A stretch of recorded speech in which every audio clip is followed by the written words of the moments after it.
everyone. Welcome to The Travelers. This podcast episode is going to be about the 10-year anniversary and the new players that came through Steam, or the players that maybe buy another copy through Steam. We also are going to be talking about some stuff that we've been doing, and then basically also getting to know about Lazy Sage and what they are about and what they make as content. So there might be bits and pieces here and there. It might get thrown off course. Just, don't mind us. I'll try to keep it under 2 hours at best. So, I want to introduce my mom, which is Serene Tempest. She is one of the fellow hosts. And then I want to introduce Lazy Sage, which you can know him as Sage as well. And real quick, Sage, at the end, I will make you put in all your, follow me at blah, blah, blah, whatever. All the self-promo? Yeah. We'll put that towards the end. But I would say I want to at least somewhat introduce you. So who are you, so these people in the chat or people that are listening know who you are? All right. Hi, everybody. Known as, most people just call me Sage, but I'm the Lazy Sage. I'm just a long-time Guild Wars fan. I've been here since Prophecies back in Guild Wars 1, even before Sorrow's Furnace. I think I picked the game up maybe like 2 weeks at most after its release. And I've been... Oops, damn it, phone. I've been playing the Guild Wars franchise since then. And I've been playing Guild Wars 2 since its pre-release, and I'm just a huge fan of the game. I make content on Guild Wars 2 as well. Nothing too crazy, but I'm just another big fan of the game who's been around for a while and just wants to gush and talk about this game that he loves so much. Hell yeah. That's why I'm excited. Yeah. I watched your videos, and I told him, I was like, when basically you asked to join to check out and talk, whatever, I was explaining to my mom that you also do even Guild Wars 1 stuff. Yeah, so I was just like, this person obviously is a fellow Guild Wars player. So yeah, I have fellow lover. Mm-hmm. I've been doing a Let's Play of Guild Wars 1, just going through it again and using the hindsight of everything we've known from Guild Wars 2, and then looking back at it with the Guild Wars 1. Right. And and that's been kind of fun, just to see how far we've come and how the world has changed, and looking at old lore and seeing how it stacks up to modern things going on, and so that's been fun. And then I also have I haven't worked on it in a while, to be fair, but I also have a little parody series where I've been doing the I call it Guild Wars 2 Abridged. Yes, I'm dying laughing. I love them. I've been slacking. I haven't done it in a while just because life has been busy, and then End of Dragons I've been playing a lot of. It's hard to make Guild Wars 2 content when all you want to do is play Guild Wars 2. Mm-hmm. So yeah, and then the stuff that you do want to record, you're not recording, and then it's like, well, now it's damn. I wish I was recording. Yeah, exactly. Yeah, no, I feel that. Okay, so obviously that's you. Obviously, Mom, most people know you by now, but what are you about? What you've been doing a little bit? I know that you just started streaming. She's a new streamer. I just did a test. I haven't decided yet, but yeah. As if we get new people, I have been playing Guild Wars since Guild Wars 1. About a year after beta? Sorry, I meant to text Ryan, and I texted you. She texted me? Yeah, sorry. Oh, that's why my phone. Yes, don't. Okay. Sorry, keep going. I just heard it, and I was like, and I looked, I'm like, why did I just text you? So, been playing, about a year after Guild Wars 1 came out. Angel got me into it. We shared an account, and I kept trying to take over her account. She said, no, and she went and bought me my own. And then started doing DJ for Gwen in Guild Wars 1, and then when Guild Wars 2 came out, did it since beta, was DJing in Guild Wars 2 with Gwen Radio. You can hear everyone again? Okay, good. So I guess you guys, so did you miss the part where Mom read Vengeance for Ore, the gold? I say let's just start all over again. Yeah, we can just do it again. Better makes it easy. Take two. She's dying. I remembered my script this time. We'll be Oh, you remember it? Okay. Well, let's roll it back. Okay, so we're starting off again. We did better together. Guild Wars 2 contains over 1.3 million registered guilds, and I think we all agreed that some of them were probably just bank guilds, but overall, that's a lot of guilds. Okay, Mom, you. Vengeance for Ore. Zaitan has tasted defeat over 1.8 million times. I think it was a little bit more. Would you say, Sage?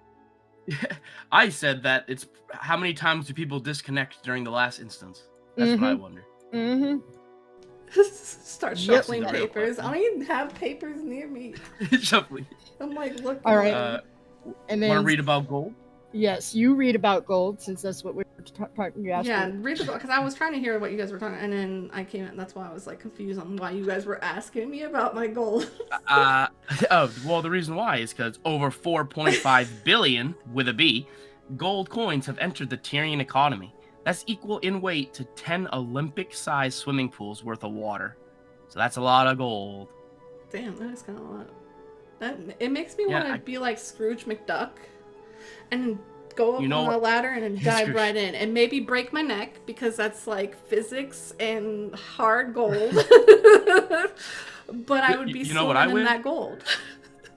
I wish 1,000 gold was 1 platinum. Mm-hmm. Oh, change it to yeah. Bring me back my guild. That's one thing I love about Guild Wars 1. You want that platinum life back? Yeah, I want that platinum bars life. Bring it back. Yeah, I want to trade save ectos for my, but now those have gone down. I was gonna say I want to go back to the days of trading ectoplasm and Z keys. Mm-hmm. Yep. I'm such a Guild Wars 1 nostalgic lover. I can't help it. No, I feel you. And so then I read the fractal thing of over 41 million fractals of the mist have been cleared in 10 years. That is over 11,000 clears per day. And then under it, I guess it says the ancient of the intro. I can't see, it's so tiny. Has been earned over 100 fucking. I can't even see, it's so tiny. Well, now my screen's small. No! You want the assist? Yeah, yes, please, because now I gotta stretch it out. Over 176 million times, making it the most completed achievement in the game. All that salvaging is equivalent to the pile of over 35 billion items. It's a lot of trash. I'm gonna do this right now. Y'all, everyone's pictures are gonna be hidden for a hot moment, so I can actually see. Fine. Because all the words look like blurs to me, and I don't have my glasses on. Filled in the jungle. Number of times more has been defeated over 1 million. I think it's a lot more than. I'm guessing that means Dragon Stand. Yeah, I was gonna say it means Dragon Stand because I think all this is about mostly the dragons in general when you get to the bottom. So. All right. Who's next? Players have completed over 3.6 billion dynamics, whatever events.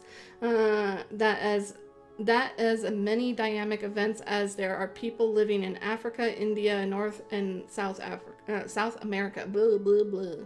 So that's a lot of people. Yeah. Oh, a lot of events too. A lot of people don't realize. I watch on Facebook page for the casuals, Guild Wars 2 casuals. And people get in and say, "Oh, I completed the first zone, yay!" And I'm like, "You got 9 billion more to go."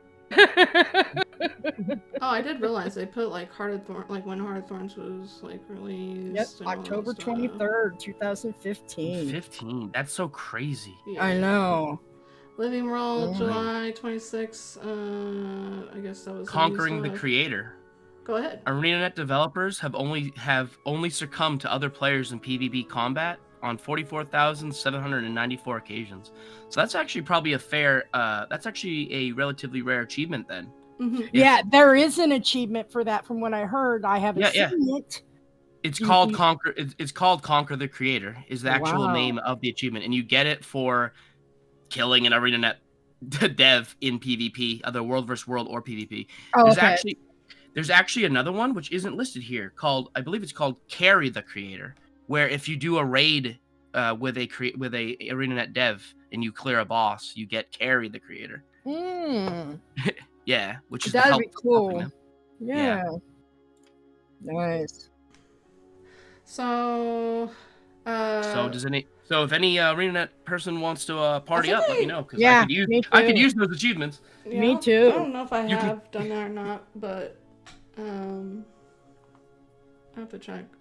I think I've done the one with the PvP because a lot of them tend to PvP often. So. Yeah, the easiest way to do it is World vs. World. Yeah, If you find them in they World PvP, vs. World. World yeah, v World cool. a lot. I don't know about raid one because that one would require me to actually go raid. Do raids. I just started doing raids like not even last year. It was like earlier this year. I just started. Right. hasn't How's been your too bad. experience so far on it? It hasn't been that bad. I'm in a static set up by Sneb, another community member, and it's been excellent. They let me be a pop. I don't do anything else. I'm always just a power DPS rate soul beast, I guess, and they just sort of work around me, and it works out well. I haven't got to do raids yet. I need to get with Sneb and see if he'll. Well, I'm a cook, so most of the time I can't play when a lot of people normally play. Right. I'm usually working. I don't have weekends off. I can't do any of that. So it was nice to find a static that was set up on a day where I'm off, times where I'm free, and I'm very thankful for that. And then the group has been very kind. Has been very, very, not toxic at all. We've all been very chill. It's a very understanding group. Sometimes if like half the party doesn't really feel like it, we just don't raid that week. We'll just think, we're not really feeling it. We'll do it next week. It's a very chill, laid back, casual. Like if you are somebody who wants to raid a lot right now, that's not what my group is anyway. Mine is more of a very chill, very relaxed. We've been working on our way slowly. We do, it's been chill. Like I got 4 pieces of legendary armor from it, so I almost have a full set. It's been pretty good. That's what I want to go for, Not too but bad. yeah. It is My good that they ultimate made end legendary goal- armor though more accessible in different areas. Accessible. Mm-hmm. Yeah, for sure. I fully agree. I was gonna say, yeah, my true end game for myself is eventually be all grape. I want to be grape in every You want to slot. be is the great? ultimate goal. I'm Like Grape. the Hall of Monuments. grape. Grape. Grape. The color grape. The color grape. I need grape. You know, Yeah, like everything- Descendants, everything purple. pink or whatever. God. Yeah. Grape is. He wants What is everything. up with everyone wanting to be like purple? Purple, I know it's not even my favorite color. I have too many friends and same family that here. are like, I love purple or grape. That's my favorite color. Yeah. I mean, it's color of royalty. Mhm. Oh, fancy that. Well, I think it's an ugly color. Yeah, it's definitely not my favorite. Actually, my favorite color is blue, even though I wear all red. But Yeah. No, that's something me and one of my friends actually, go about on. Yeah. I'm gonna steal this one too, since we've been talking about it. But the next one is Blood, Sweat, and Tears. Players have crafted over 1.8 million legendary weapons. Yep. How many They you wrote got? it, and they wrote in purple. Weapons alone? 1, 2, 3, 4, 5, 6, 7, 8, 9, 10, 11, 12, 13, 14. 14 weapons. 14 legendary weapons. Can I count the, Eternity as 3? I'd consider it a different item. I know it's just a combination of 2, but the game. Together, so The game. If the game considers it a different legendary, then it's a different legendary in my eyes. So then I got 4, 5. I have 5 legendaries. The ones I got a couple that I made. I'm trying to think. Blazing one that looks like all sparkles on the sword. Bolt. No, it's not a legendary. It's just a special weapon. Oh. I can't remember the name of it. Is But it yeah, that's what I got. that sword or whatever from Yeah, Living it's a Story? regular sword. Yeah, that you had to throw in all this stuff in to make It's the one for char- like I can't even think of the name either, but it's back charged when you lodestones. met with a familiar face. She showed up or whatever it is during then. No. You had to throw in I know, but charged that weapon is lodestones. from around there, like around that Yeah, time. I just can't yeah. think of it. That was hard because I count that as a legendary because that was 100 charged lodestones. But it's not Back then, legendary. that was It does hard. not say legendary under the thing. Can't count it. You can I count need that that as purple extra text. floof, okay? I need the purple text. Yes, it has that purple text. I only have, really, I think 2 legendaries. No, 1. Yeah, she I have keeps 1 giving and a them to half. me. I would have had 2, but yeah, I gave one to mom. I've also given a few priests to other people, just because like I don't want to do all the work for it. And then the ones I am working for, I'm just like now I regret. I'm like I wish they were still like Gen 1. I don't like having to go do all this side stuff to get That's what we were talking and about then have to earlier. get like double the mats or whatever to make yeah. So Yeah, I can understand that. Like the second generation is definitely the most difficult to do. like I'm I think, down for some but of it, but it's a little too but much. I I also like it though because you can't sell it. So Exactly, if you see that's the only somebody part with a that's Gen nice. 2, you know that they worked on it to get They it. And worked hard. I get Yeah. what Exactly. you And that's why like I I don't can't be too upset. It's more like I have to put the work to it if I really want it. So yeah, Mhm. I have Chuka Chompawat from Gen 2 and the Claw of the Con-Ur. So I have a dagger and the short bow from the Gen 2. And, Well, I get Kit and I and tried Ferris. doing the axe, but we haven't finished yeah, it. well, it's because we went into Sky Scale right after, and that was a long and joyous ride that I still haven't finished because I'm like, this is too much. I have 2 legendary axes. I have Oreen's axe and the Frostfang. Nice. That's not Yeah, I'm bad. gonna I want wait. Frostfang for sure at one point, but I'm gonna wait for the new stuff for POD, the legendaries, until I see all. The This- variants. Yeah, because for like the new like the dragon skins or whatever stuff. Yeah, Yeah. the dragon. The dragon variants. Yeah. So it's the Oreen weapon with the different. I think so far it's dragon got what variants. Oreen and then Mordramoth is right now out at the moment. No, Kralk. You can go Or up to Kralk, Kralk. yeah. So right now so you can do Zaitan, Mordramoth, or Kralk, or Oreen, I guess, if you Yeah. don't want to get a variant. I'm curious what they'll do. Jormag and Primordius. Yeah, that's what I'm curious Technically, for.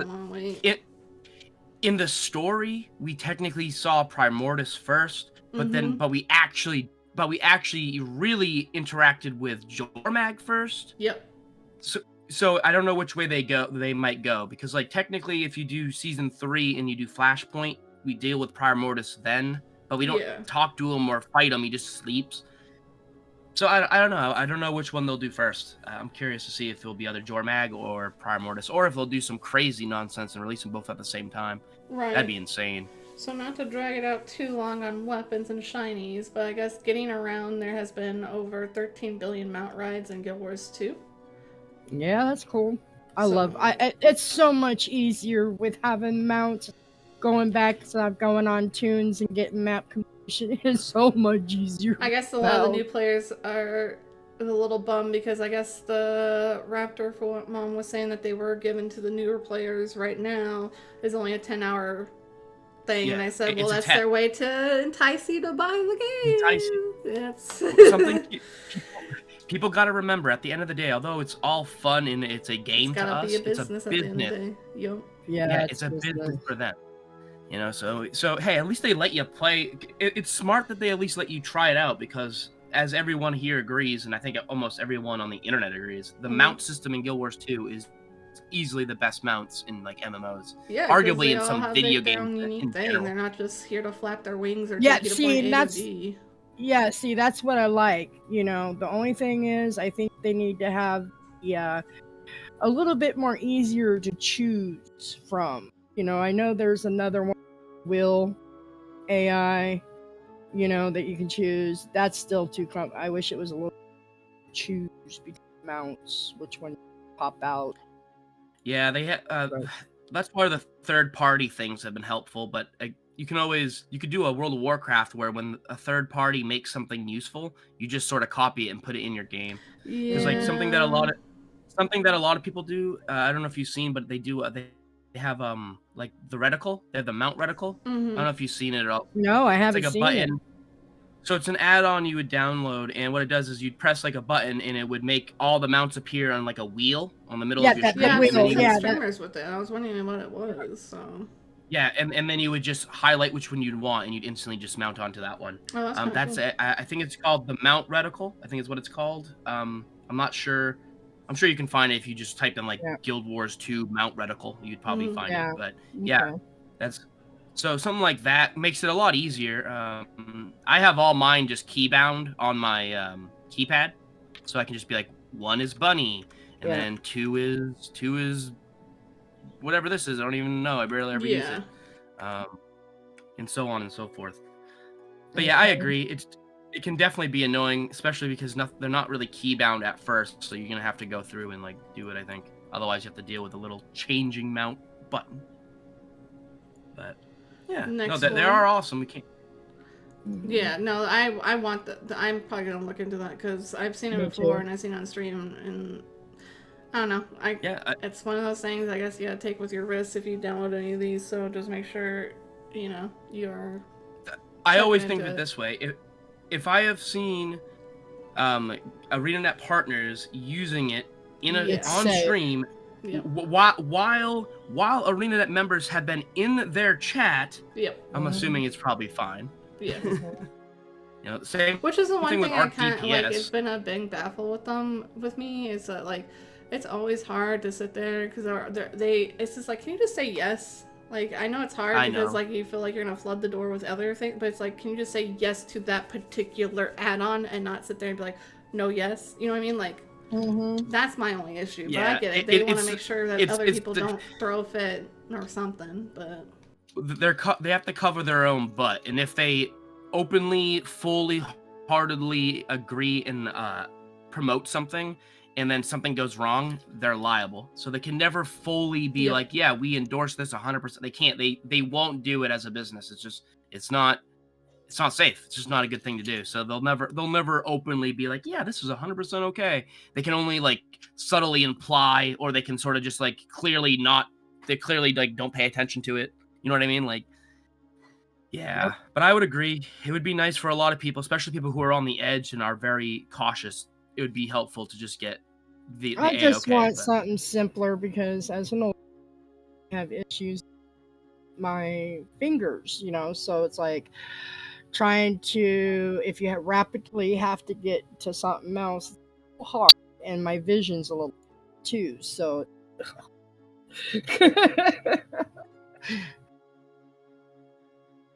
all right, so help me help you. Players have revived one another from downstate death on over 1.8 billion occasions, which is helpful because on average 9 players die every second. I died laughing when I read that. I wonder how many people go down every second. Not necessarily die, but just go down. I wonder if they should have put that in their downstate 23 billion times. I mean, I've done Dragon's End, and I've done, I've gone from Tequatl to Dragon's End and all over the place. And like right when things start, you can watch as 1,000 people just go down, and it's like, oh well, I can believe that on average 9 people die every second. I can believe it. Yeah. My biggest death. I think one of the biggest things I do for my deaths is I go to World vs. World and I try to glide, and I realize I cannot glide. And then I die. That happens a lot. I've done that, or jump off a frigging follow a commander. I remember in the old days following the commander and the commander laughing because he's watching everybody die. Also, at that point too, certain classes had abilities where you can land on like from far away and not getting damage. Like I think Necros and the warrior. Like there were certain classes, and so some of these people that were commanding, they knew what they were doing, and people would follow, and then they would fall to their death. I turned my camera up one day. I think I even had video, but I deleted it. I turned my camera up and I just saw just bodies falling and all these dead people on the ground. So practice So now makes perfect, by the way. Since we're talking about everyone being clumsy or learning how to play in the rotation, apparently the training dummies have absorbed over 156 trillion damage. Poor guys. That's a lot of damage. Do you guys use those at 156 all to trillion practice your stuff? Or do you guys Nope. not ever been in there at all? Or I've only been there once or twice whenever Reaper gives me a build or something. I went in there just to check it out because I like to see the map work in Guild Wars 2. So whenever there's a new area to be in, I like to go in there and just look. Because if you actually just look around, the training area actually looks really cool. Oh yeah, I like the artwork in the area. it lets But you no, I never actually do used a it. amount of settings too with the cat, so it's really useful. I just kind of wish maybe they can let you have one in your guild halls or something, like build one or whatever. Yeah, that'd be. Then you don't have to teleport all the way over there or whatever, and you just that'd actually be pretty good.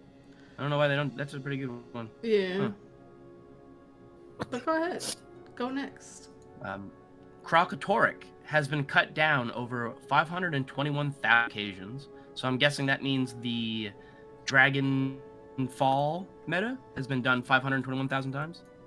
That's my understanding. If Crocatoric has been cut down. No, he's done more, but I think beaten. Let's see. Yeah, Mortimer has been defeated over 1 million times, but that's more. Crocatoric has been only Crocatoric's half, and that would make sense because Heart of Thorns has been out since 2015, and Crocatoric didn't show up until 2017. So as you scroll down, the numbers get smaller because we have less time for things to happen. I think they basically took parts and pieces for each dragon because, like, towards the end, like I said, it's gonna have like all the dragons. So I think it was more so just like everything of what's going on recently. Yeah. Okay, Mom. Since you didn't get to read any yet, besides some, go ahead. Oh, hold on, It's on the Guild Wars 2 continues to Yes, grow. I know. I know. The time to find it. Icebrew Saga, August 30th, 2019, Season 5. Guild Wars 2 continues to grow. There has been 3 major expansions and 35 levels. It's 2012. Wow. Primonus and Jormag rent asunder over 516,000 times. That's almost as much as Crocatoric. Yeah. It's not that much different. I think that's because also they weren't too far apart. Which it's weird that they put them last, because wasn't Crocatoric first? Or after? What did it do? I don't remember. No, it would be Crocatoric. 2017. Yeah, so it's like weird, I guess. How much time, but at the same time, they're pretty close in range of when they released. Yeah, 2017, 2019. So yeah. Mm-hmm. I guess what it also probably is the Primordus versus Jormag fight, Dragon Storm, is almost guaranteed to succeed. Like, it's really, really hard to fail. As long as people show up, it will get done. Where the Crocatoric map can fail if people aren't doing things and people aren't doing stuff. I don't think it will, like, right. You know what I mean? Like, if nobody's in the actual map, Crocatoric can survive. Mm-hmm. Yeah. Crocatoric was annoying at the beginning when it first came out, and then it seemed like people at least started to get it together. It's kind of like the same thing with all the other ones, like big metas, Sunwon and all them, so. Well, with me, with the, between the Crocatoric and it's one area, so Crocatoric, you gotta hop around from each event to each event, each thing, kill each little sub boss or whatever. And by the time I get there, everything's dead because I lag so bad. But, it's a fun fight. I just wish I didn't have to go to so many different places. Yeah, the Crocatoric meta is a whole map, while the Primordus Force Jormag is just like an event in a location. Well, isn't that, it's not an event, isn't it like kind of like a strike? The Dragon Storm. It's sort of, it's like I say it's like an event because it's part of like a meta train because it's on the timer Yeah, it's a melee. It's where considered one under the thing too.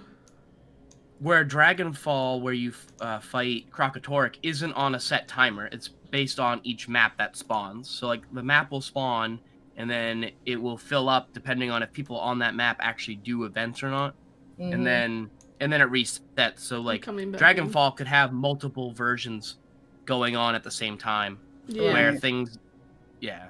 So, Yeah. but Sue Won has met her final end over 182,000 times already. That's a lot. Well, I mean, I guess it's still only like 1/5 of the other. Well, I think it upped it more when they added better rewards at the end, like the infusion and other things to And lessen Yeah. some of the invite me stuff to the party, too. Mom, because it won't let me in the join ass stone, Okay. because I'm on a different and the layer. elder. Go ahead. The Elder Dragons have fallen beneath player blades over 4.1 million times in the first decade of the game's existence. So in total, I don't know if that's like adding them all up or if they're counting how many complete cycles have happened, but the Elder Right. Dragons have fallen 4.1 million times. That's Yeah. a lot. That's a lot. That is a lot. And then the Steam release was of the August 23rd, 2022. Hell Hooray. yeah. Which apparently was like the top, I think, 10 or 20 games right now on Steam. Bought some Yeah, and it's downloaded. good. So it's good that they're finally kind of getting their advertisement that they kind of really deserve. Like, it's been a hot minute, that's for sure. Guild Wars guys I've always felt like is like this weird underdog. They're great games, both 1 and 2, and their niche is like a little different than the standard MMO. And I don't know, I feel like a lot of people just don't know. And I guess I a lot think of the Poor the advertisement. marketing. Yeah. Yeah. Poor advertisement because it is a beautiful game. It's unique. It's something you can pick up and play and go back to 6 months later if you take a break. There's new, content or something pops up. You can always go back and do it, and you don't feel like you're behind. You know? And there's good and bad to that system. It all really honestly comes down to the type of player you are, which is why I think Guild Wars 2 is unique and I think continues to survive in the MMO market sphere, is because it is that different one. It is the one where you don't have to worry so much about falling behind and that like what you've done stays helpful and relevant and things like that. And I really think that does help the game be different than any other typical MMO. Right. No, I agree. I think it also, and that's not to bash other companies or anything, but I think Blizzard now really, because everyone's always like, this is gonna be the WoW killer, this is gonna be the WoW killer, this is gonna be the WoW killer, when it always came to us with games, you know what I mean? But now because Blizzard has been in so much heat and everything, it's like they have to prove, like, they have to keep up or this is what's going to happen now. Now these other games are starting to be able to shine and show more, like Final Fantasy 2, for example, and like they have like their community's grown too, like, and it's not to be harsh or anything, but that's because of the outcome of what happened with their, like it fell apart. It's a hot mess and everything. So now it's just like, here you have these other MMOs who were kind of just like floating on by under WoW's belt, and now they're above them. So it's good. Now we just hope that they continue, because like it was also communication that was really bad with ArenaNet, and then it started getting better. Oh yeah. And then it's just like, and that's been an off and on process, which it could be, something that is above them that they can't do. Like someone above the company is like, nah. Don't be giving them the information, like whatever. Yeah, exactly. So it's like, you can't get mad at people who can't control anything but do what they're told to. So I'm sure a lot of these devs would love to sit here and blab everything off or blab what they would love to do for games, but they can't. You know what I mean? Like, that's NDA for a reason. NDAs. Yeah. which sucks. Oh yeah, for sure. It does. I That agree. was that. That was a good bit of information there. Yeah, it's just Like, we just gotta hope for the best in the future that it continues on for them. Because if they're coming out, they already stated that they did so well that they're coming out with another expansion. So it shows Yeah. obviously good signs. And I'm sure they're gonna have hiccups along the way still, and I'm sure the newer community people that are coming in are gonna start poking and pinning things that they see that we are that we've already seen, so that maybe this will help really light a fire under those people's butt of hey, they really, really do want this. This isn't just a them thing. This is everyone thing. I mean, the Yeah, I think story is awesome. Everything. I just want people to enjoy it. Yeah, the game is great. I think what a lot of happens in that a lot of people don't know or they don't consider is that the game goes through like different waves Yeah. of creative hands and leadership.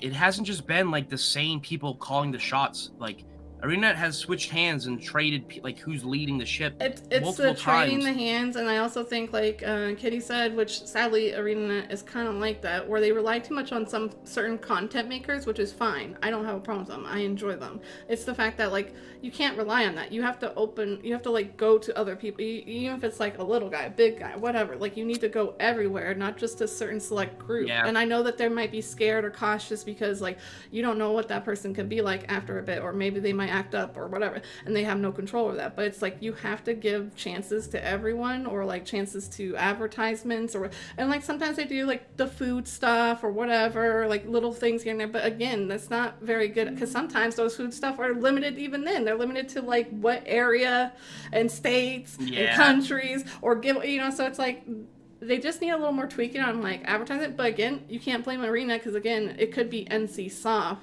that's giving them the certain amount of what they can and can't.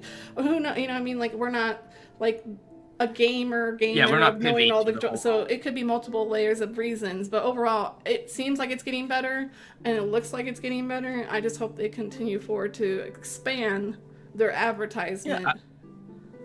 Yeah, I think things have been looking up personally. As somebody who's been here for the whole 10 years, and I remember the Heart of Thorns drought years, and just all the things we've gone through, I think things are pretty good. The fact that End of Dragons ended up being I'm not saying it's perfect, but considering it's as good as it is under the situation of which caused them to create it, because it was shortly after the mass layoffs, and they had. It kind of went silent after that. Stop and then, halfway through their idea. And then they had the drama with, certain devs not getting along with certain partners, and it just it was bad after bad after bad. Whenever something new would come out, and it sucks because it's it just foreshadowed, and it's just this isn't helping. But it seemed after Path of Fire, things kind of started leveling out, and then after that, even Living Story, things got better. So it seems also just, I'm not gonna be because certain people came back or anything, but some of the older devs came back from Amazon and other companies that they went to, and it seemed it brought back some of that originality that they were trying to go for, that didn't happen while these people were you know what I mean. I just feel it got thrown off path from what they really wanted to do, or at least what they stated they wanted to try and do. See, what it is, it's not just a talent that's lost. It's familiarity with systems. It's the knowledge of the game itself that you lose when you lose important devs that have been around. Yeah. You lose more than just manpower. You lose knowledge, and you lose the experience. It might not just be. I'm not judging somebody purely on their skill. It's more of just somebody who's familiar with it is just gonna know it better. Yeah. That's just the reality. And I do think having a lot of the older devs come back is good for the game, because those people have a better fundamental grasp of what the game is. Yeah, they have the knowledge. They have the. Yeah, and I can't knock any new younger devs who just never played the game, and they just kind of get informed what's A to Z or whatever. So. Well, I was gonna say, which is also good to get new devs too, because then you also do get fresh ideas, you get new perspectives, so there is. I'm not trying to be like all new devs are like. There's a balance that can be struck. Ideally, what it is you have your older devs move up the ladder so that they're in a more position of control of the situation, and then you have newer devs being guided by the more veteran like a teacher student type thing. Yeah. I think I'm I'm no sure developer. the younger I don't devs know, teach but the older devs new tricks too. Things too. It just Yeah, seems like of course. I think the rotation too, like you said, a rotation of hats, like it's got a good side where like at least none of these devs get bored of what role they're in, but at the same time it seems like it can be a flop too because like maybe it's a hit or miss on what they release, you know what I mean? Yeah. And then everyone attacking that poor dev when it was just like, you know, that was just their idea or whatever. They weren't like, you know. Yeah, so. it does make things harder for the cohesion of the game because Guild Wars 2 is constantly like trying new things. So like it's good because Guild Wars 2 is always trying new things and always has something different coming out and is always, you never really fully know. So that's always interesting. But then it also makes it more confusing because people are like, you look back at systems and you're like, so is it dungeons? Is it fractals? Is it dragon response missions? Is it strike missions? Is it raids? You know what I mean? Like, yeah. So then you have a bunch of different systems as well. So it can mess up the cohesion of the game, like explaining how the flow of the game is. But I don't know. It's good and bad. I agree. Little A, little B. So, Mom, you're wearing the, I guess, new achievement armor for like the 10-year stuff? Well, it was a voucher, and you got to pick from what you wanted to have. And there was quite a few ones that I didn't have in this one. I don't even remember this one coming out, the Jorah one. Yeah, that came out. Jorah one, yeah. And that was from the Guild Wars 2 drop. And yeah, if you haven't played Guild Wars in a while or haven't checked in, they did release a new achievement thing for new players and then also just in general for players. And you can earn pieces of gear, basically, and it makes a whole set. It's not this, because this is the Jorah set, but there's like another this was set. from watching Twitch. Yeah, but the actual new set for the achievement is not that, so I'm trying to pull it up. It's not the set. Yeah. So, it's called the Decade set. So so first I'll definitely down to talk about the Twitch thing. I think the adding drops was an amazing idea. Yes. I hope that they do it again. I think it's very good marketing. It's simple, but it's good, and it's good for analytics. And as sad as analytics shouldn't be like this biggest, like no, just numbers on their own of people just watching something shouldn't matter that much, but in reality, it does. Yeah. So it's good. So it's good to play to that audience, and I think drops is a good way to do that, especially in Guild Wars 2, where we have so many different ways for everyone, even just smaller content streamers, just because it gives someone an initiative of like sitting there. So hopefully they continue doing it or do like once a month, like different stuff or something. Yeah. Now I do want to put this out there real quick though. People who did, because I was watching, I love my personality and stuff. And he always keeps me engaged. But I was watching him, and a lot of people kept asking, I'm not getting my drops. I'm not getting, they're saying I got it, but I'm not getting it. I guess there's some issues. I got all mine, but I guess there were some issues. Stated that the devs had told them if you said that you were, it showed that you got drops and you didn't get them, send in a ticket. So to let. Although I don't doubt there's probably. I was gonna say, although I don't doubt there was probably some bugs, I almost bet like 80% of it was probably user error, because most of the time in technical stuff, it's user error. Well, I still haven't got any of mine, but I'm also wondering, and that's what I was trying to explain to my mom, is if they're wanting it to be the same email as your account, because I'm claimed everything and nothing's come to my mail, and it's connected to my Twitch, so I have to put a ticket in like a bunch of others, so I didn't get any of my stuff. And I know how to connect. Like, I did it with my mom. It says it's connected, everything. And it's showing that it's being sent to somewhere, but it's not going to me. So, and it's a correct email. I double checked all my stuff. So it might be your user error, but I also think there definitely was some coding issue because they even admitted that there are some problems. So, which is fine. Like this is said, their first I don't Twitch, doubt there is like, bugs. drop thing. So Right. there's experience in learning. And if it is based because I didn't match my email with the same email, then that needs to be stated in the, like a little info thing. Yeah, is your email for your Twitch the same email you use to log into Guild Wars 2? No, that's why I'm 2? curious if it's not too, like that. And if it is, that's something they should add on, then be like, hey, it needs to be the same email or something, which sucks, because then I'm sure a lot of these people would have to make another email on Twitch alone and reconnect, so hopefully they don't have to, we don't have to do that and they'll fix it, whatever. I don't know, but I definitely have to put a ticket in after this stream to claim all my stuff because I don't have it. Like it's on there, it's ready. Like I hit the claim, it's not going to my mail. Huh. No, I'm sorry to hear that. That sucks. Yeah. Did you get a lot of drops, Sage? Yeah, I got all of them I had because this is the first time I've ever done drops because most of the time games that have drops aren't games I tend to play. So other than sometimes League of Legends, but what did you pick for your? Did you get a chest? Yep, I went with the Logan Thackeray's armor thing. Nice. Yeah, I had the real interesting thing in that whole set, oddly enough, actually, is the purple mask. Yes, I got that one. I already have that from the email, but I was wondering if it was the same pattern. Is it? Do you know?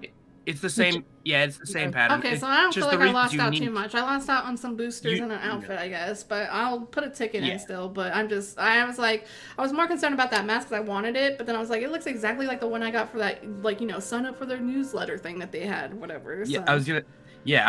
I was gonna say those have been the only two ways currently to get that purple mask.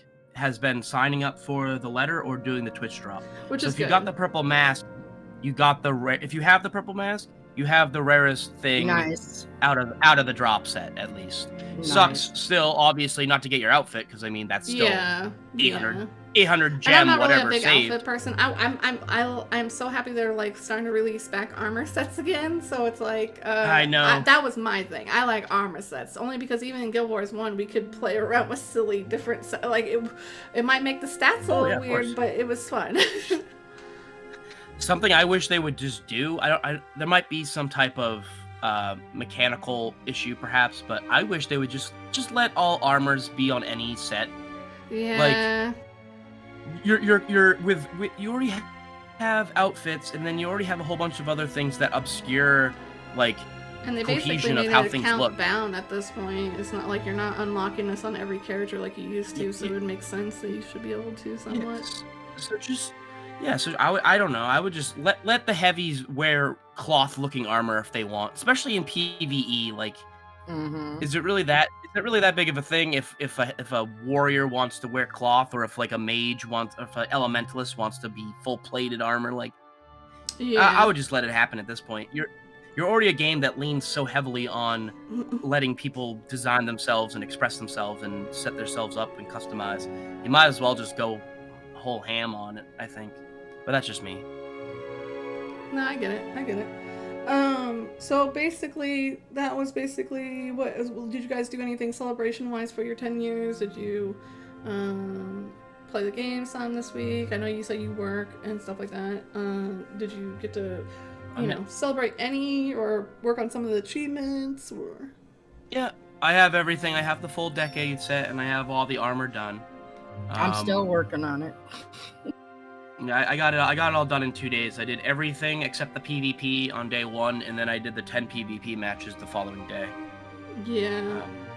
I still even have my Proof of Legends, which, something I just have to say real quick I think is pretty cool, is Guild Wars 2 is actually copying Guild Wars 1 now. Proof of Legends. Yeah, that's what I was saying. It feels like because some of the older, it just feels like it's kind of going the way it was supposed to originally go when Guild Wars 2 came out, and now it's awesome, but it's kind of rough because it's is it too late? Yeah, well, it's just to me in Guild Wars 1 when they do the anniversary thing, they have you go around and get proofs of legend, which are literally the little triangle things Yep. that and I just thought it was interesting that now in Guild Wars 2 we're doing what we were doing in Guild Wars 1 Shoot, now, I'm still which down is if go they were around and like, if they made it where you can do like the maps in hard mode or something and complete, and maybe you get like an extra reward, I'd be down for it. Like I'd be like, yeah, I'll go do all the maps again in a harder mode. Dude, I would love. Yeah. I guess it'd be hard because you would have to find a way to layer the map or like turn because like obviously the mobs would have to be a little harder or longer or whatever. But yeah. Yeah, I don't know how you would do it because I don't know Because obviously in Guild Wars 1 it was personal public instance, like you would go out to a every portal, single thing was in. so you don't have to worry about other people but here it's kind of rough to do that kind of idea. But I would love hard mode for like things like that just for fun, just a little challenge, or hard mode dungeons, like turn the dungeons and have like just the mobs be harder or something. I don't know. Yeah, they got the option for fractals. Why not for dungeon? You know? Or put like the node, like the little, like that mist node or whatever, to, you know, up the level or whatever. It would be fun. It'd bring people through. But I don't know. But yeah, I think it's something that's interesting too. Like a little touch of like Guild Wars 1 to Guild Wars 2. Did you do anything, Mom, in particular? No, I just, I went to the zone. Are we allowed to talk about that now? At the starting zones. You know, and it. Go ahead if you want to talk about that topic. Yeah. Yeah. We went to the starter zone. I got bags. Was given, you know, trying to give it out to people that were new coming in because y'all first come in the game. Bag space sucks. So I wanted to help the new players out and stuff and celebrate with other people. 10 years. I had fun. There's a little hiccups here and there. Complaining people. Leave them alone. What she's saying is that there is people on Reddit and Twitter and other places just giving their fine 2 cents on that people shouldn't be around the starting zones and bothering new players or helping new players unless they want to be helped. And there's 2 ways about it. If you were to go down that, then like definitely there could be a lot of devil's advocate in this situation. So it's too long and deep to go down. But in the simple terms, I think we all agree that as long as people aren't sitting here holding their hand everywhere they go, or you know, like, then they're fine. Questions. Yeah, like only if they ask or need it. And it seemed like a lot of people needed bag space anyways, which, like Mom said, she's in certain groups on Facebook and other places that people had stated that they are a new player and they appreciate it, because that's one thing, is that there isn't enough space, which that's natural for even us as veterans. Like, we're always we all have problems with space, which, you know, again, you could do multiple ways to fix it, but in the end, it's either you have to buy more space from the gym store, which is, you know, the business part, or you have to find, you know, ways to... Yeah, but, you know, they're just trying it out and stuff. You know, buy bags with cash until they like the games. Yeah, but the thing is, that's what I'm saying. It doesn't, like, they, as the player, will have to sort that out on their own in the end, because even if you give them bags, they're gonna have problems still. So, well, a lot of new players too didn't know about the food option. You know, like store experience. You mean to put the stuff away? No, to eat food. Yeah, well, that's what I'm saying. That's part of part of their whole, like, this is what we talked about earlier before stream, is like, that's like UI problems. That's directional problems. And this game, which I'm sure Sage can say himself as well, but like, they aren't very good. Like, they're very outdated and very just all over the place. Like, that's one, even as like a player now, like every once in a while I make a new tune just for fun, and like I'm just like, man, like if I didn't know any of this, I'd be like them, running around with my head like cut off and being like, what the hell is going on? So I don't know if in the future they're going to plan on fixing that. They said they were going to fix, like, you know, graphics and other things, so maybe they'll look into the UI in the future, or a better system. I don't know, but yeah, because a lot of the videos watched trying out the time and a lot of positive reviews. only issues that people had was coming out of that first. You're And you're cutting in and out. I don't know if you're pushing and talking or what, but nope, yeah. nope, it's No, your probably Discord's just being okay. but after you come out of the new starting, you have, you come out and you're like, okay, next. I think give a letter exploring. You might check out these hearts. You know what I mean? Because it doesn't have Yeah. the traditional. So go to quest A to do the, quest B, C. You know. So what do Yeah, it you all think, comes down Sage? to it all comes down to like if somebody is completely new to MMO genre or if they have pre experience and they have pre what's the word I want? Just like ideas of what to expect, only to find out that that's not the case. Yeah, because I think You could that make the issue is overall, like you said, it's like people are used to just other games having a quest system. yeah. And as much as Guild Wars advertises like this is an open like they try and explain that, I don't think it clicks in people's head. I think in their mind they think, oh, it's open as like I can go wherever I want, do whatever I want, which is fine. But then you're basically then really lost in direction from there because it's like it can't explain in a deeper detail like, hey, you also probably want to do all this. You know what I mean? Yeah. It's one of those games where a lot of people are conditioned now to just rush to endgame. That everything before the end Mm-hmm. is irrelevant and not important and is not really content and is just fluff.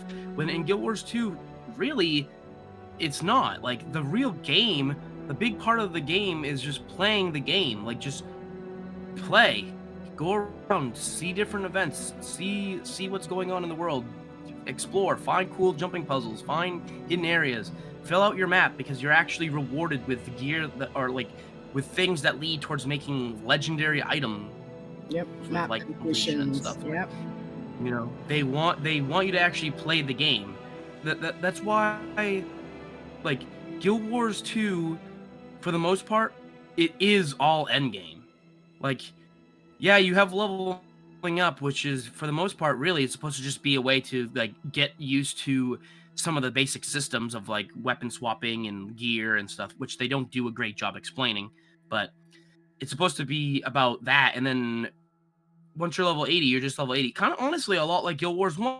Guild Wars 1 is like you reach 20, especially in factions and Nightfall and stuff. Right. You reach max level, and you're only like you're just barely into the game. The leveling part is just is not, the whole game itself is part of the game. Like the whole game itself is end game. You can I don't know, and that's just different to people. People are used to not needing to really worry about going around in the world and doing anything. Yeah, I get Um, really frustrated when people say, I did this, I'm level 80 now. There's tons What do I to do? do. Yeah, there is just there's no in game. You got tons of achievements, places to find, people to talk to that start another achievements and stuff like that. There's lots to do. Yeah, and I think this is again, it's because most MMOs have a ton of things for most MMOs. You're constantly gearing, like you're always trying to keep up with gear. You're You're gearing. always trying to. So Yeah. that is technically content in a sense, which is hard to break that mold out when Guild Wars 2 isn't that way. Guild Wars 2 is you get whatever gear or whatever, and could be ascended, could be legendary, could be whatever exotic, and that will never like dissolve. That will never get worse. Like you can only get better, obviously, stats than worse, but basically you can only go up, and then after that, that's it. You can leave the game, go play whatever, come back in a month, and you're still there. Like you're not behind, you're not grinding for these. And so some people might enjoy that better than other people, and and then the concept of that is kind of hard to break out because that's literally what it is. Most MMOs you're going through and then getting to the end because the end is where all the fun is usually for most games. Here it's different, it's everywhere. Like Sage just said, like doing some of this stuff in the lower content or the fluff stuff or whatever is just as much content as doing end game stuff.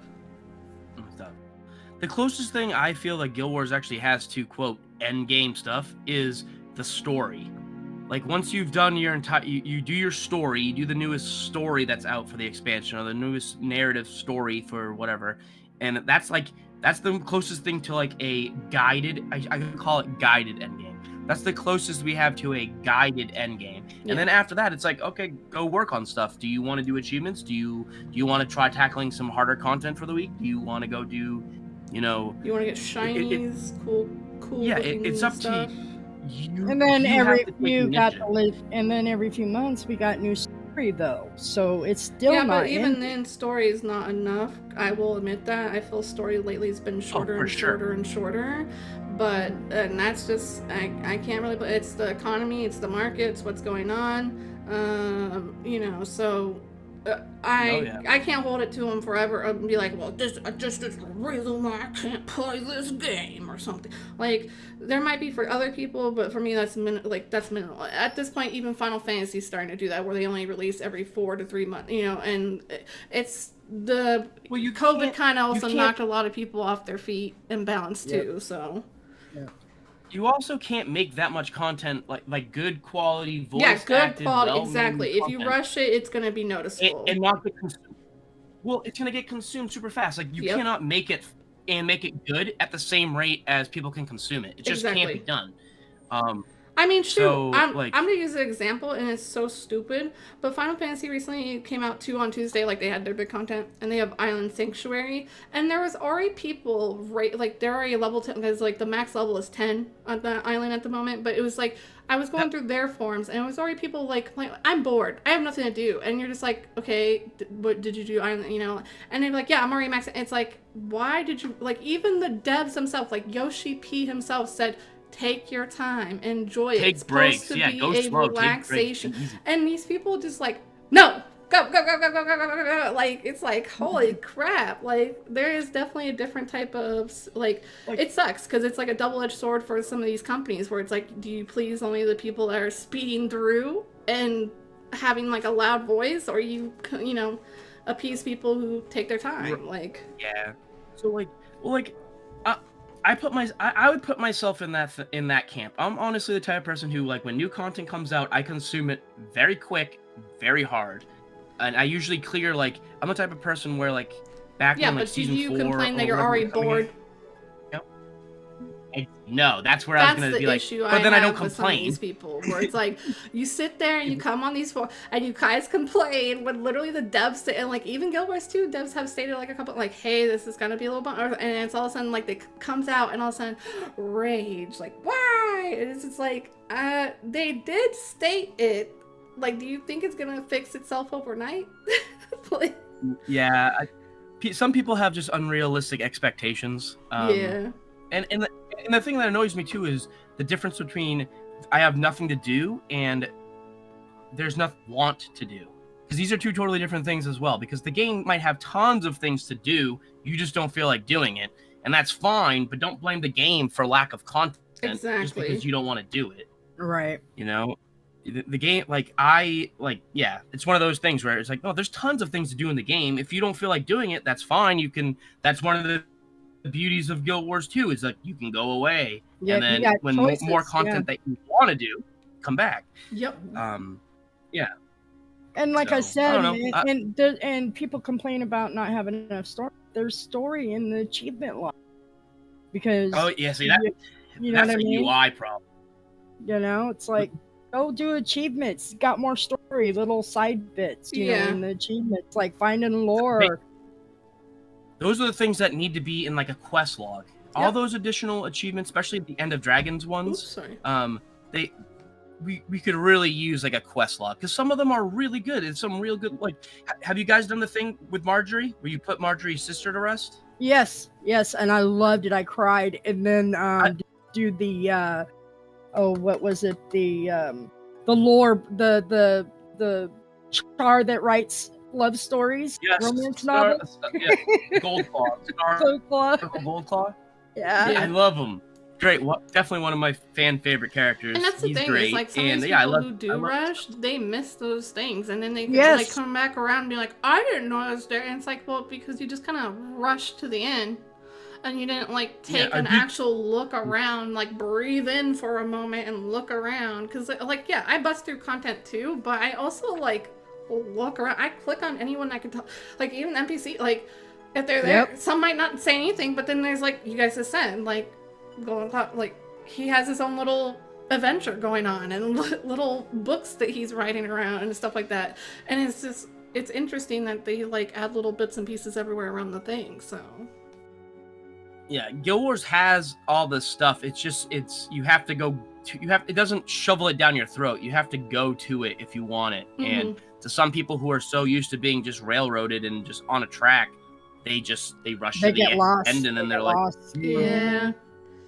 And overall, or they just think there's nothing there. I think a lot of these people are gonna enjoy it, especially once they realize like it's like, yeah, you can be committed to it, but you can also you can enjoy the game. You can run back and forth on different games, come back and be fine because there's no sub, like I said. So it's like that's a whole nother thing. It's like you don't get punished for, disappearing. Like if I quit playing Final Fantasy for a while, when I come back, I will be kind of basically playing the catch-up game and then catching up even more on like what current, like depending on where they are. So it's like you're basically being put to work right off the bat instead of just enjoying what's content. The only thing is with Guild Wars 2, like when they do Living One's story, you don't need to play it. Just log in when it comes out. That way you get it for free. And then it's free for so long. Yeah, that's one thing I don't think people realize is they should at least log in like once a week or something, or once a month, so that they can keep the story. Because that's the only issue now is they charge, if you don't show up, those chapters, which kind of sucks. But every once in a while they'll do a nice thing like they did recently with the whole, replay that they unlocked, each episode at that point free. But like, those are once in a while things. So it's either you wait until those free moments or you're going to have to sit here and pay up if you don't at least come by and log in once in a while. That's like one bad side of it. Yeah, but at least you can unlock most chapters with just gold, so you don't even have to spend no money if you miss it. You can trade your gold in. And the way I feel is, if you are so disconnected and uninterested that you won't even log on for 2 seconds once every 4 months, then I'm sorry, but you can't complain later and act like you were super invested and cared and that you're upset, because you clearly showed no incentive or drive or interest in, you know what I mean? He's got my favorite now. Okay. Yeah, no, I agree. That's that's what makes me a little annoyed, because I'll see on their Twitter or other places and they'll say, what's going on, Living Story, and then you'll have people like that where they kind of chime in and you're just like, okay. And I see people ask them the questions, I'll see some of my people that ask them questions through my followers, and then you realize it's exactly that. It's people who just didn't put the time into it or care to put the time into it, and just expect it should be unlocked and ready for them. When they snap their fingers, it should be available, basically. Which, if that was the case, then all video games should be like that, because it's not just an ArenaNet thing. That's every game. The way I always saw it was this. You get it for free because you're a dedicated player who's constantly here in the game, and you're rewarded for being continuously playing by getting free content. And then if you missed it, they're still very, very nice, because you can get it via just trading some gold or buying a very low amount of gems, and you can get it. So I feel like I don't know, if you're complaining, I'm sorry, but you don't have my sympathy. I don't know. Right. I understand. I understand if it's a game again, in Final Fantasy. I haven't been on, but I know that once I log in, I have all that content to play. Exactly. Because it comes with it. But you're paying monthly, so I would expect to get that content because I'm paying monthly for the subscription. Right. So that's one thing. But Guild Wars 2, you're not paying monthly. They got to make money somehow. They can't just give you unlimited free content all the time forever. Be realistic. The game won't be around if that's the case. If that was the case, yeah. Or the content would be extremely, extremely subpar. You wouldn't get voiced. And I will say, Guild Wars 2's combat out of all the MMOs I play is the best one. It's not clunky. It's so fucking smooth. You can move around. You can jump around while you're fighting. You can do a lot of stuff. The combat, 10 out of 10 out of all this game. Final Fantasy, yes, it's got its cool dynamic, but it feels so clunky to me when I play Final Mhm. Fantasy I compared to didn't Guild like Wars playing 2. And the same thing with them. WoW. Like Yep. WoW, like it's got its pretty aspects too when it comes to fight, but overall it's like combat smoothness, like it's like And I don't butter like on Guild Wars the 2 than what it is in most games to me. So, and I don't like the pay to win either. Like I love Black Desert Online. It's a beautiful game, but the sub fee and then pay to win. I don't like subs. I don't like pay to win. You know, what you buy in this game is all cosmetic. You know, so support your game. If you like this game, support it at the gym store, buy you some outfits or something. It's just cosmetic, you know? I think the only thing that Absolutely. really, and they're not really pay to win, excuse me, is basically the like copper fed salvage kit, the bobber, whatever, like, and those aren't really pay to win either, because like it's literally just equipment that you don't have to constantly keep going buying, and Quality of it life. still charges you that it's silver and convenience. copper that's supposed to with the normal one. So yeah, Yeah, you pay for convenience, exactly. and that's it. And again, and it has to be said because it is oh so very important, and I think it's underplayed how significant it is. I'm not going to say it's a catch-all that fixes all problems, but the fact that you can trade gold to get your gems for pretty much everything in the game, it is just a godsend. It's just like if you want to get that copper fed, you don't have to spend real money. You can just get the gold and do it. Like you can do it all in Go game for the most farm. part. Yeah, go farm. Get your gold. You know, I'm sorry you actually have to play the game sometimes. Oh no.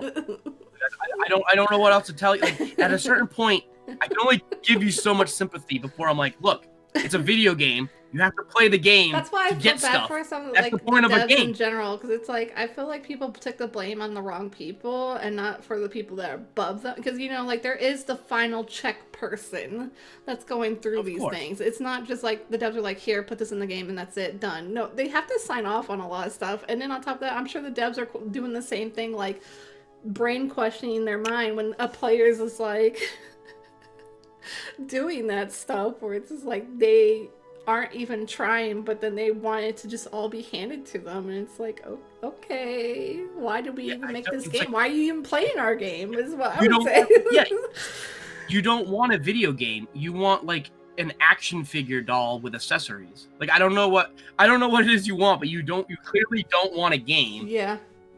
Yep. It, I just it's the it's the yeah, part that's, it makes no sense. But no, I would say as well with the release, I could add that there was some heated moments where people feel like there was too many people wearing shinies basically in the way of players coming in, which when I did take a picture, as I explained to Sage and them, the first show it when I on the loaded stream.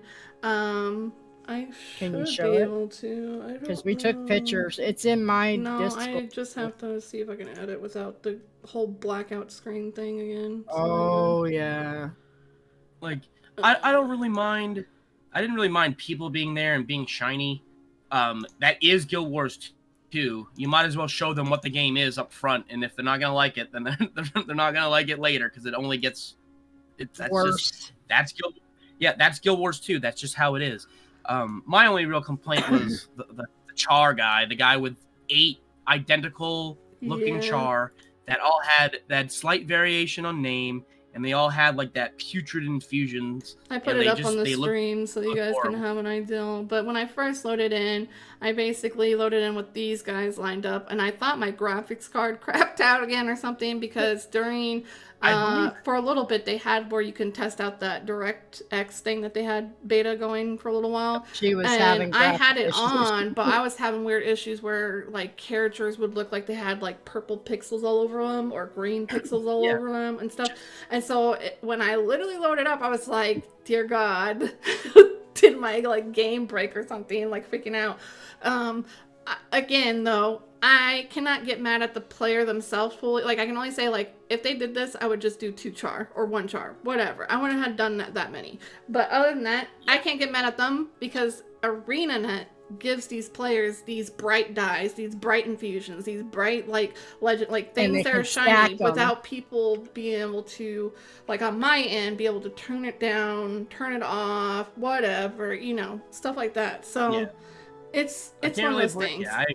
I don't blame the guy, but yeah, it does, and I feel bad because I'm sure that guy probably got harassment, probably because of his name. And like, I should have made sure to take his names off. I saw other people have no names on when they took the pictures or whatever, but I heard that this person, apparently there's an EU player that does the same thing. It might be the same person, but they run like multiple accounts or whatever, and that's fine. Like, they're just having fun. They were just being like welcoming in their own way, and probably didn't see the problem with their system, you know, because again, ArenaNet lets us have these things to wear and share whatever and show up. So some people aren't thinking that, because there's other people that are just as bright as them running around by me as well, but no one was speaking about just them. Like we were talking about earlier, what Sage was saying. Explain what you were saying, what leads other new people that is in the game. Is the fact that it's not, to me, it's not the shiny itself. It's the fact that it's 8 duplicated. They look exactly the same, like the same model, with the same armor, basically have almost the same name. and they all have like a very similar name. If you come from other MMOs and stuff, that literally looks like bots. I'm looking at the stream right now. I'm looking at the picture. It looks like bots. It looks like a group of bots standing right there. Because like in WoW, they're usually like that when they have like a group of like people that are multi-boxing. They usually wear the same outfit and all this stuff. So yeah, I can see that too. That's why like I'm not fully upset with that person. I see where their mindset were and their heart was, but at the same time, it was just like, that's a bit much, bro. You're showing we don't have bots, especially when you made me come into my game and think that my computer was breaking because I thought because I forgot that they have that bright ass color dye, and I was just like, oh no. Yeah, I had to tell her no, they're green because I just got my video card back, so I'm just like, no. So I can understand, like you said, as a new player coming in, that would be like not only just because it's shiny, but because there's multiple of them standing, it like looks bad. Yeah, it's not the greatest first impression I would do, but that's just me. And obviously you can't control anybody. Yeah, and luckily it wasn't everywhere. It was just that one instance, technically. Because everyone, and there was other people that had their bright ass sky scales flying around, like. There was a lot of bright shiny. That's why I hope in the future they make it, and I know they get it all the time, but they should make it where you can be able to turn off other players like shinies, like either like how you do with the robot for the back and stuff. Like you can turn off other players' sounds and music, but they definitely need something where you can just hit the switch and like only see your side of. Because I have issues. Because there's probably people with like color issues with their eyes too, and that bright ass green just sitting there. Yeah, I wish it was like, I wish I could put on a thing. It's like 5 infusions, and it's like you can look at 5 infusions. If more than 5 infusions appear near you, they just deactivate. Yes, that's what I'm saying. Like, it's not that I don't want to see other people's achievement. Like, I love seeing people's get up, but it's like, let me have the ability of how many I want to see, because even when you're fighting too, because like especially now, a lot of their fights are like a lot of laser beamy, bright lights, everything, and it's like it's great, but when you have all the players come in with their bright lights, it's like who's got the shinier light going? And I can't see the combo field on. Ground and fights. It's just so much, from everybody's legendary weapons, their stuff stacked to where they're all bright and glowy, Oh my lord, where do I stand? Oh yeah. But overall, it was a decent, like, it wasn't that bad. Like, I didn't see too many, like, I only saw a few complaints about it, and they pretty much got shut down because everyone in the end knows that, like, one, it's everyone's celebration today, and it's not just only new players. It was in that basically the devs were even in these instances and we're fine with it and chilling, and we're excited that we were welcome. Like, so it's just like, if they're okay with it, I don't see the problem. Like, if the devs were like, hey, please leave or get out, or just make it. And like some people said, like I think you said it and someone else, but once people fill up the instance too, like if there's too many of us in there, the new players are technically not going to see anything. They're going to go to a new layer, so they'll be fine. Like they'll get a different. Yeah, exactly. It's really only that one instance that that you would see all that. But yeah, and it just felt like that picture floated around the most compared to everyone else. It's like, okay, the Savarian people, they were all sitting in tea tables. Like, wouldn't that look good to a new player? Like, that's another thing too, is people also think, I know human is like the most played race, so everyone sees Queensdale as like the go-to starting area. Yeah. But there is like 4 other starting areas. Yep. You know, so like it's not like that was the only funnel and that's where everyone was. Like, exactly. It was spread out, but it's also people have a tendency to make things, and this goes both ways, because I sometimes feel like some people will overhype things and then some people will also over negatively criticize things. Yeah. People tend to not have balance. People don't tend to have balance, but it's not the biggest, like, it's kind of annoying. It's not personally what I would like, but like in like 20 minutes, whoever started and saw those char, they're going to forget about the char. They're going to be playing the game. They're going to be doing quests or hearts. They're going to be map exploring, and they're going to be doing story, and they're going to completely forget about it anyway. You know what I mean? Like, it's not the end of the world. We'll move on. It'll be fine. Yep. No. But overall, I thought it was buddy show up. It like I said, I'm an old gamer. That's stuff we used to do in Guild Wars 1. Remember? We'd go to the cities where everybody could go that was since have when I worked for Gwen, doing the Pink Day in LA and all. Just it does my heart good seeing everybody out there showing. I think it's just because you have people that want the good for this game too, besides just not only the devs but the players who are very like invested in the series or game in general, because there is a lot of people that are from Guild Wars 1 and Guild Wars 2 now, you know what I mean? So they traveled along, so they want to give their game the praise that it deserves, because it has been kind of like an underdog for a long while. And like I said, I feel like because Blizzard finally kind of crumbled a little bit on their situations that are going on, it brought out more other games like Final Fantasy, like Guild Wars 2, like, you know, Black Desert, like all these other ones that have been sitting here contending to bring more light to them, bring players to go travel to them and check them out. So, and not only just us, even content makers. Well, I've been seeing like even bigger content makers like Asmodan and a few others try like play this stuff and check it out, and it's like cool. Like, I didn't expect they would give a crap, you know what I mean? Like, because they're used to playing a certain genre of games or whatever. So it's like, it's cool to see that even bigger people, YouTubers, streamers, whatever, fiddle around in our world and like enjoy it too, or like, you know, give its thoughts and periods of what they think. Absolutely. I just kind of, it does bum me out sometimes, because a lot of the bigger like MMO players, they again hold Guild Wars 2 up to that lens of what they're used to, and then they sort of fall off because the Guild Wars 2 is not that game.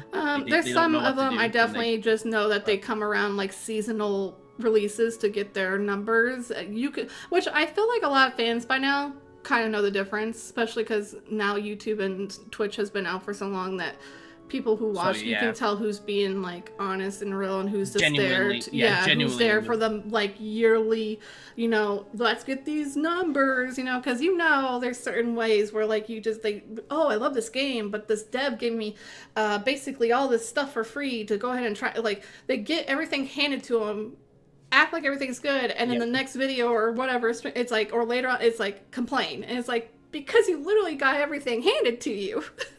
You didn't work for all that stuff that dev just gave you to try out and just see how it would be like, but you just literally just shat on the game after because you didn't do that work.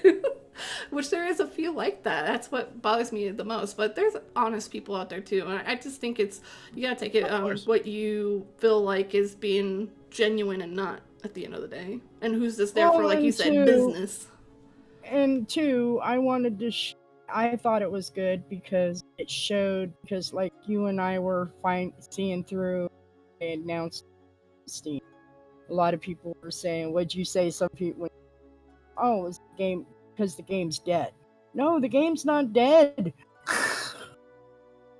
That issue is because people say that stuff about any game. Yeah, that's because most issues, like I was telling my mom, it's the fact that any game that gets transferred over to Steam, especially MMOs, ArcAge is an example, Terra is, they're dead. They're actually not that great. But like I love those games, but they actually are down. And that's why those people had those mindsets that they posted and said, well, is it dead? Because that's what they're used to when these games go. But not every game is like that, and that sucks. It's a bad impression, yes, but at the same time, can't really... It's people not doing research. Because, exactly. Guess what? Final Fantasy 14 is on... I play mine through Steam. I launched Final Fantasy through Steam. So just because the game's on Steam clearly does not mean it's dead. Because Final Fantasy 14 is like the biggest MMO right now. Same thing with Elder Scrolls Online, another fairly big online MMORPG. Definitely dead. I launched it from Steam. Mm-hmm. Honestly, is there an other than World of Warcraft?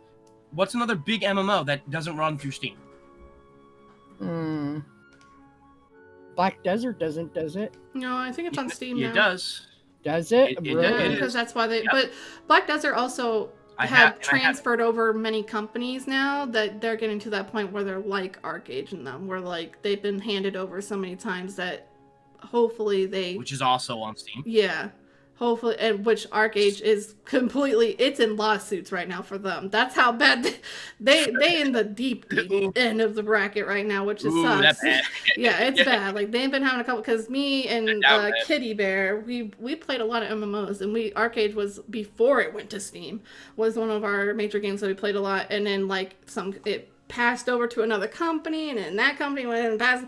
It just got worse and worse. It got so bad that the original like producer of that game, I guess, basically was just like, basically the producer got mad at the players because I guess he thought the players would play the game a different way. And so he basically was like, I'm done. I don't want to do it anymore, and moved on. So he gave that company over to... So that, like, it's just... They went downhill after that. It was just, like, downhill. To a point that they made a whole new, like, it was, like, that relaunch ArcAge thing they had, like, a couple years back before COVID hit or whatever. Yeah. And even that was a flop. That had a lawsuit on it because all the stuff they promised to people when it would go to Steam, it was a mess. So... that's just an example of one MMO. There's other MMOs that have been transferred over to Steam that just die. Like, they're dead. They live off of, like, you know, a few group of... It's like kind of like Lord of Rings Online too. Like, Lord of Rings, yeah, it's a decent community, but it's also running on skeletons, if that makes sense as well, because it's hitting its point where it's been passed around so many times, and Warner Brothers owning it and all that. So now is Guild Wars 1 on Steam? Yes, I think it's been on there for a while. It's been on there since, like, and it's still running on the Skeleton Crew too, yeah. Yeah, okay. But at least everyone knows everyone knows why Guild Wars 1 is where it's at most times. If you play, like, if not, like you said, like Sage, if you research, you'll pretty much, and that's what happened with, like, I was doing research, so I was like, hey, ArcAge is probably on Steam, like, maybe we should try it, and that's when I was like, what? Like, there was, like, a big rabbit hole of just, like... everything going wrong with that company and game and lost. I was like, well, I'm gonna stay away from that game because it's probably not gonna last long, and if it does, you know, like, best of luck. I had my fun with them. It's kind of like what was the other game? WildStar. Like, you know, WildStar came out and then it kind of just went down, and now all of a sudden everyone's like, bring WildStar back, bring WildStar. It's like, where were you guys before? Because apparently there wasn't enough of us to keep it going. And Rift got so oh, Rift, I remember Rift. Rift was fun when it first came out. Yep, I love Rift. I like finding the shinies. Yes, I was first on server. Ion. Yeah. You guys ever hear of Ion? Mm-hmm. Yes, that one's another one that went, like, kind of... it's more like pay to win for sure now. Oh, for sure. I bought it, though, because it gave me Ion wings in Guild Wars 1. Yes, I think that's what basically I was going to say. I think that's a lot of what Guild Wars 1... Because I had those too. That's originally why I played it. And I played it for a first bit, and then it just went downhill after a while. I think everyone kind of just jumped shit. And so I've checked on it every once in a while, but it's definitely, like, kind of Black Desert Online, where it's like, if you're not already at the end... or paying yourself to, good luck, have fun, enjoy your game. It's the pay to win, yeah. So, and that's kind of like, it's kind of, I'm not trying to blame NC Soft fully, but NC Soft games in general, even No, Blade and blame Soul. NCSoft. Yeah, I blame him. Blade and Soul is just the same. Like, it's a cool game, but it's, it hits its fine points. The Lineage game, whatever, and Lineage 2, yeah, they have it on mobile now as well. And I heard their mobile is not too bad or whatever, but like, it seems like Guild Wars 2 is kind of holding enough that they're carrying their own weight in NCSoft that it's like, basically Guild Wars 1 and Guild Wars 2 is like NCSoft's only like grasp on the Western market. Yes. Because most of NCSoft is all Korean and Eastern influence. So like, yeah. I just wish they could just kind of buy their own company. It sucks because like, it'd be nice if they could just be their own company at this point, or like do what Destiny did. Basically, they went like they were bought under one company, and then they were just like, nah, we'll just go back on our own. Like, I wish they could do that, which it probably takes obviously money or whatever. No, they only did a certain part. They're still connected to NCSoft. Yeah, they're in charge of their own marketing or something, which probably doesn't bode well. But yeah, exactly. It still probably has like limits or fine, line print of what they can and can't do still. So they probably can't compare themselves to any NCSoft game because you can't be like talking down. You can't be like, oh, do you? Yeah. Which sucks because I know some of the devs have probably worked around all over the company itself in general, like NCSoft or in other games and so it's like, I'm not trying to like bash NCSoft completely, but I do say that NCSoft has been kind of messy themselves too, like with things. NCSoft cares about their primary demographic, and that isn't us. Yep. And that's just, you know what I mean? So like, I don't blame them as like a malicious. Which is crazy because like if that's the case, like me and you said, Final Fantasy, it's based in like Japan, so it's like they could be a douche and be like, well, North America players here, but like, and then but instead they're always on both ends. They're always checking both sides. They're, and even like the English, like they'll have nights where it's only like Japanese or whatever for their posts, like their dev posts or whatever, but they have English people and they'll communicate still every once in a while to them, and if not, they know they have community members that are willing to break that barrier to be like, here's what's being said, and then like the next day they'll post English version or whatever. But it's like they're in such a good spot that they communicate pretty much evenly to both sides, that no one's treated differently, like, oh well, Japanese players like this more, or American players only like this more. It's like, no, they're like, everyone's the same page. This is what we got. Like, yeah, 14's a very unique situation because like their parent is obviously Square Enix, and Square Enix constantly does stuff that people hate. And Square Enix isn't perfect either. Like NCSoft, like Square Enix recently with that freaking, I'm not a fan of NFTs or whatever. NFTs, but yeah, doing that shenanigans. And but like Yoshi P being like the head leader of the 14 team. Yeah, he's great. He clearly truly loves what he's doing, and has great passion and care for his community and game. It's pretty good. I feel like that's what that it's kind of missing. We don't have a very strong like community person. I feel like we have Grouch has been doing a lot of communicating, which has been good, but Grouch has a big role. I know Bobby does every once in a while, and I also feel like there was a lot more communication prior to that drama. I won't say much, but that Twitter drama that we just talked about.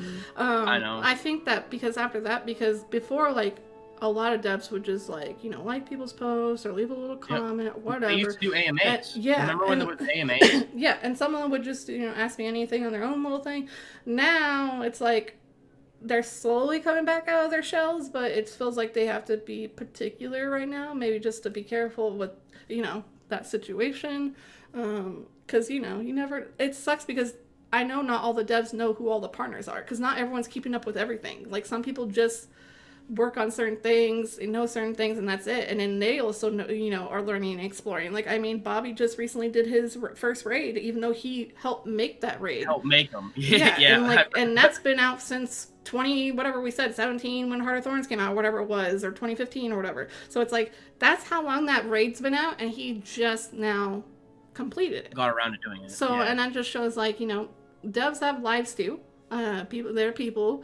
They also aren't like every section of the game. That's not how games work. So it's like, some people just don't understand that too. So I think it's like, Yeah. hopefully the communication still keeps going, and that like they slowly come out of their shells and interact with people again like they did before that situation, and we'll be fine. But Yeah, if they have to be it's quiet, then it sucks. But like, I'd rather them not, like, I just get scared that anyone would get fired again, basically, over Yeah, because that. some over stuff. people, Yeah. yeah. Well, it's up to the community to keep itself in line, I guess. Yeah. Sometimes if call out if people are being assholes and being jerks and stuff, it's up to the community to call them out and shun Yep. that sort of thing. Yep. Which, You know, you know. wishing devs to die and stuff. Yeah, really, it gets it's rough. like, get a life, you know? It just state your feedback nicely and politely. And that's the issue. A lot of people don't know how to state their feedback nice. It is kind of like what Sage said earlier. It's like they expect everything to be handed to them in a way, and then complain about it when it's not, and that doesn't help. Like, yeah, people only know how to talk. Well, I shouldn't say only, but most people, when they're like that, are talking because they have a quick, explosive, emotional response to whatever. yeah, And it's not that they're not taking the moment to self-reflect and look and think and be outside of their own shoes. A lot of people, sadly, especially at least when it comes to entertainment that they're consuming, yep, are very selfish. They're very self-absorbed in their own world and how they see it and how they feel about it, and that to them is the truth or is the reality, not fully understanding or taking a moment to step back and realize that it exists beyond just you. yep. Well, a lot of people have to realize too. I used to customer complaint, and they say that you will hear more complaints than you hear the pat on the backs. Yep, the complaints yeah. are louder than normal, than the voices If you're that are happy, praising. you're not going to. Happy people are busy playing the game. Yep. Exactly. So That's why I don't care if people think my Twitter sounds like I'm just like constantly I'm gonna constantly praise the game when I know it's good, because sometimes they can't hear that. So if it sounds cheesy or corny, I don't care, because like it's something I see and enjoy. So I'm just telling them, hey, here's that feedback. It might be covered up with all the other people being like, this game sucks, or this doesn't work out, or whatever, you know, like whatever. But at least like maybe if they're scrolling through the doom scrolls or whatever, they will see one person's like, hey, I actually like this, and they're like, oh, okay, cool, you know. I just try to be fair. If there's things that are done good and are done well and I like them, I am no problem. Or just like today, the mount situation with the mount voucher, like, you know, it's kind of false advertising, a little mix up or whatever. I mean, they could have purposely did it like, you know, the way Sage did, but didn't do it in the right way where it came up. But I even stated, I said, you know, false advertisement, but like, I do appreciate that I got to, like, I do at least say, like, thank you, because, like, again, that's like a $20 thing that like I was talking to Kid about is, you know, I'm happy even though it's the ones that saw. Okay, think about it. You mount license, you don't get to pick. It's random. We got to pick. That's like only get to do that when you pay the $20-$30. Yeah, because there's like one that's like more expensive that you can handpick, and it's about $20. So, you know, I got to pick. I'm happy. Yeah, and the fact that it's like free, I mean, like, I don't know. Yeah, it's one of those things. I don't understand why people get so mad. It's not. I can understand if you just spent a bunch of gems and then you can't get things that they've advertised. Exactly. But yeah. I don't know. But we at least covered the topics of tenure. We covered the topic of new players. We covered some of the stuff. So I guess I wanted to poke your brain a little bit, Sage, on the last like 30-20 minutes of things. Like, I guess overall, what brought you, like, what made you play Guild Wars in the first place, or brought you, like, when did you start playing the game? Like, you can start with Guild Wars 1, I guess. That's fine. I don't care. Like, when did you officially play and got you hooked? So it was, I remember long ago, I don't remember, again, it had to have been shortly after Guild Wars 1 was released, because it was still before Sorrow's Furnace was added to the game. So it was early in Guild Wars 1's lifespan, but my neighbor and my good friend, my childhood friend, had it on his computer. He picked it up. He's like, I saw this at a store, and it said free to play, like no, or not free to play, but no subscription. Right. And I wanted to try it out, so he was playing it. And I remember I was sleeping over his house, and he was going to bed, and he was like, "You can play around if you want." And this was back when he had his computer on the floor, like the monitor was literally on the floor. Yeah. So I remember laying down on my stomach with the keyboard and mouse, looking at the monitor, and running around and pre-searing as a warrior, and just falling in absolute love. I loved the game. I loved the music. I loved the atmosphere, and I loved the game. So I decided I want this game. So I went and I convinced my folks, and we went and got it. We brought it home. I installed it, only to find out computer couldn't play it. No. No. So I continued to work with. So this is going to be like, conveniently enough, this was around the same time my folks were getting a divorce. Oh. So I was able to use that to my advantage to be like, hey, which parent wants my favor more? I want a computer. We need to upgrade the computer. So we ended up both actually being, my mom got a new computer and my dad got a graphics card. So I learned how to install a graphics card in my dad's computer, and then I could play it there. And then my mom just got a whole new computer, so I could play it there. So no matter where I was, I could play Guild Wars. And I actually, oddly enough, I got into computers because of Guild Wars. Later in my life, I even took like computer repair and networking while I was in high school and stuff, just so I could specifically know how to take my computer apart and put it together and how to upgrade it and stuff.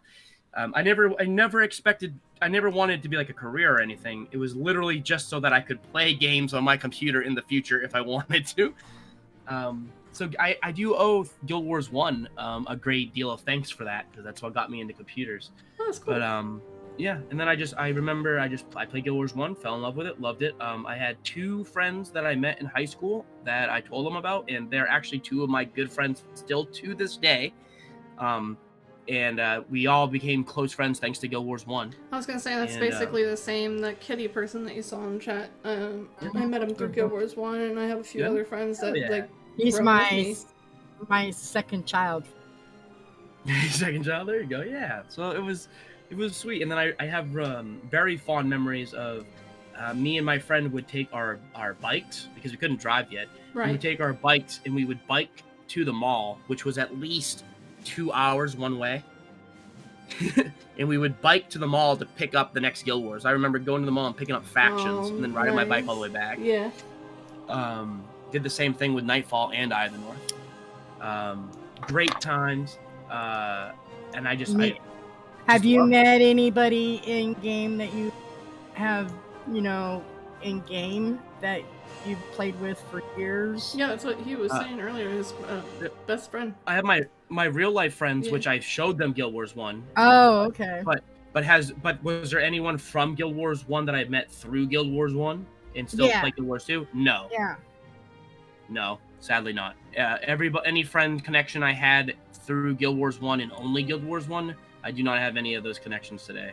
Which that's and that's a thing for a lot of people, because people either get bored or move on, or they just it didn't help too our usernames, kind of like the Guild Wars 2 name thing at the beginning, when like you had to make sure to have your name, all this. So it's like some of that stuff was kind of messy to get back to like people that you knew, unless you handwrite their names down or hope that they make the same name in the Guild Wars 2. Well, I'll tell you something. I was it was a combination of just the 5 or how long, I don't know how long Guild Wars 2 was in development. Yeah. And so a big gap of not a lot going on, and then Guild Wars 2 being fundamentally a different game. Exactly. I don't know.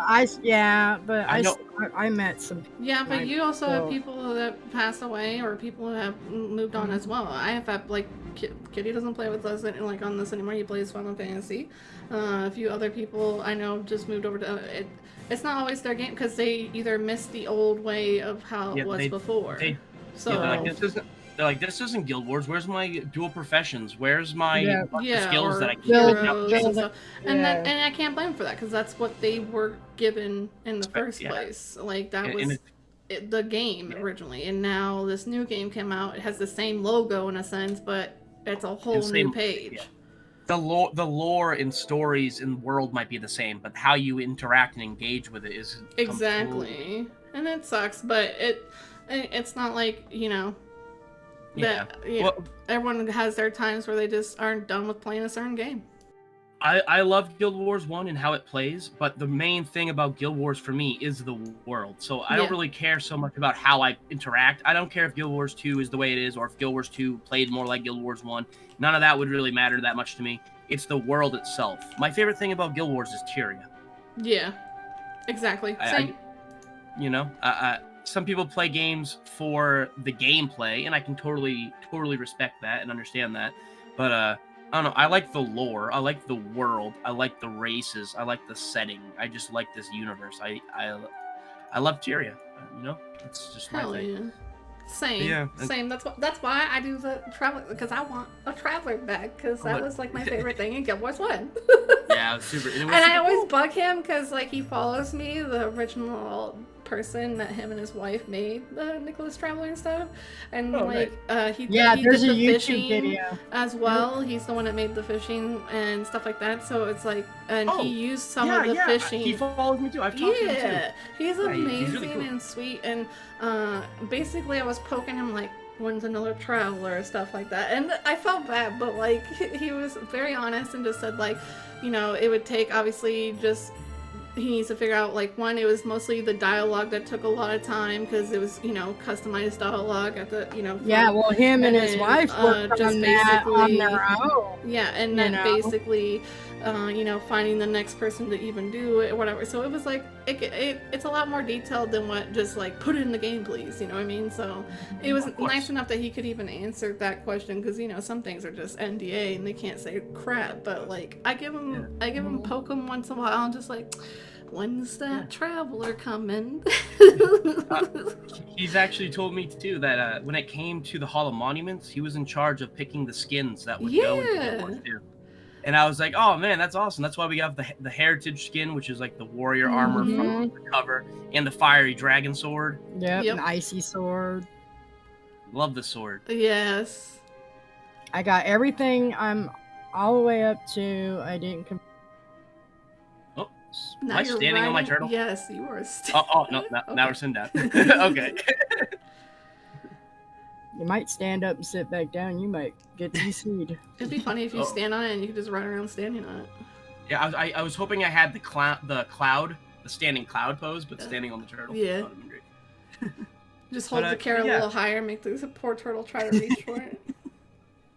No, the turtle god. I would say that pretty much I've been playing the same thing from the start, and I've lost some friends and gained some friends, and other people, they'll ask me like what's going on with the game and keep in touch so they can kind of have an idea if they want to either come back or if they just want to know the story or something. Because as much as they leave, a lot of them are hooked to the story part of it, which is fine. It makes sense.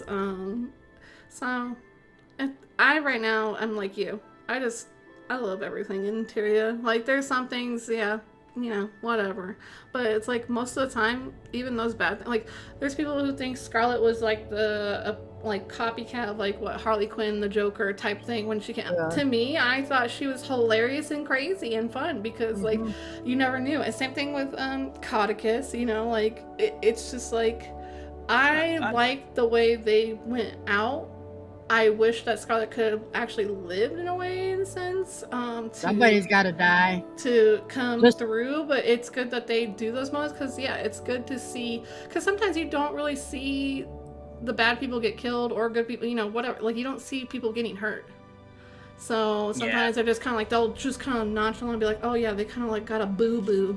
And then they move on in their life. No, it's like they literally make kind of an explosion. The only issue I do have, and I'm gonna say this now, and I'm sure everyone else did. Every expansion, we always come through the boat flies through that trailer. It's gonna already be bad because at this point, every time a boat has come through or airship, whatever, it's like explosion. So, when that boat flew by for End of Dragons, like, oh, there's a ship. I'm like, all right.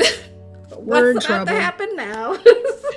It's like the omen, the bad omen for this game. Like, here's a floating boat. Yeah, when we start the next expansion on an airship, I hope there's a character that goes, Are we on an airship with the commander? Let me off.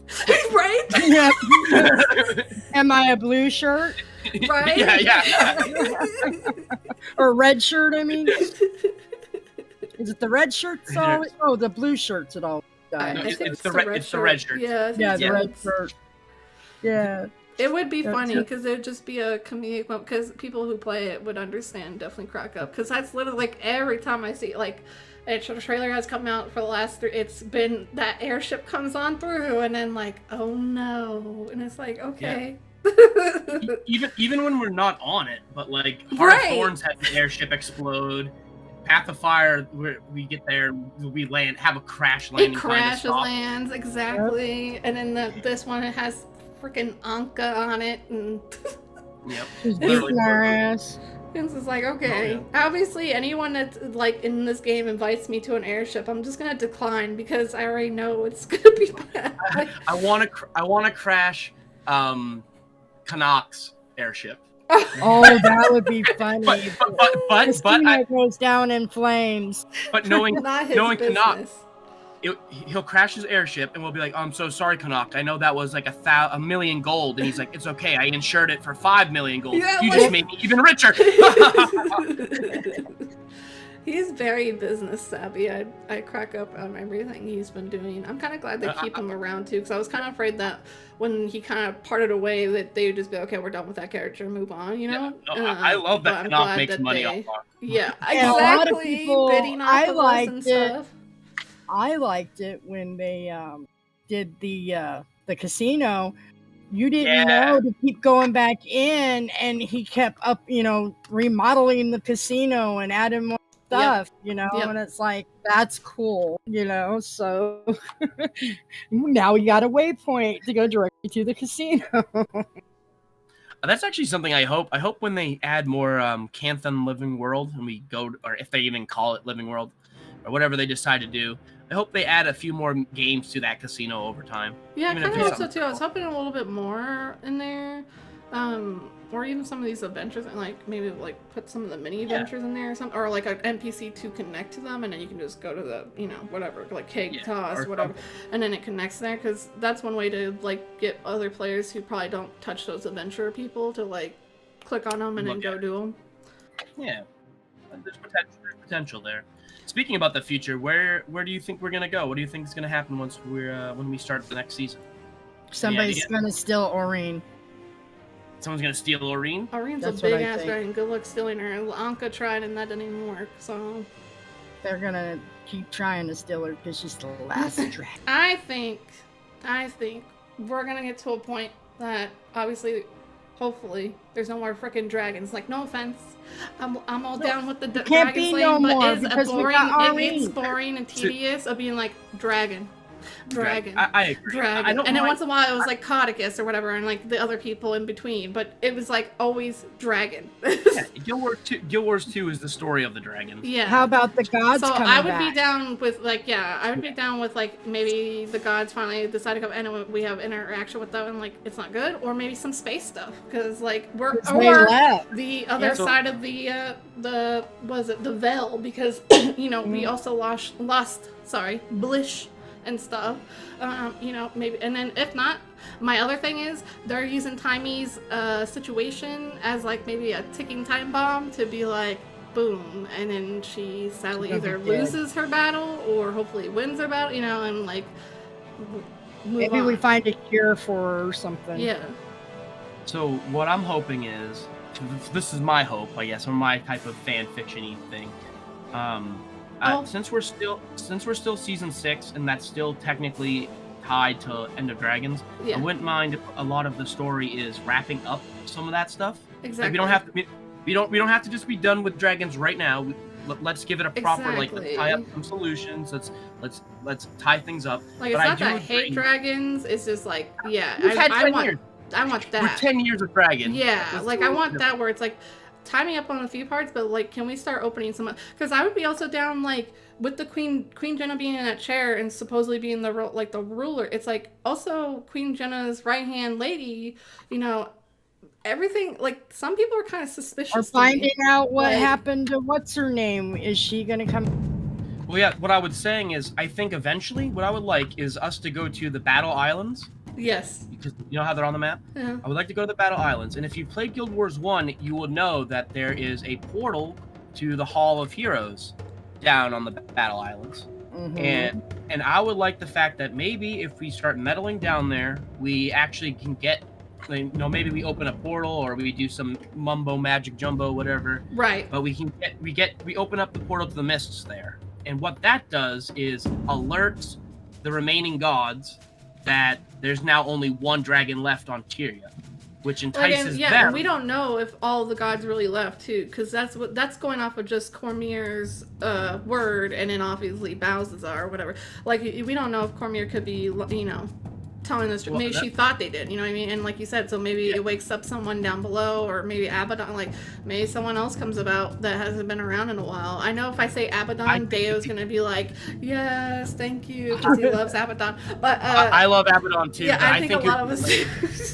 It would probably be Lissa, because Yes. Lissa is the one that has the most mystery left. She was the one person, the that one left god that mirror Balthazar. too. Yep. She left the mirror to help Balthazar. She helped Balthazar flat out. Okay, we don't know if it was he could have stolen it. Yeah. So you don't technically know. Exactly. But her magics helped Balthazar, and then when Balthazar was dying and exploding, the one god he does not curse is Lissa.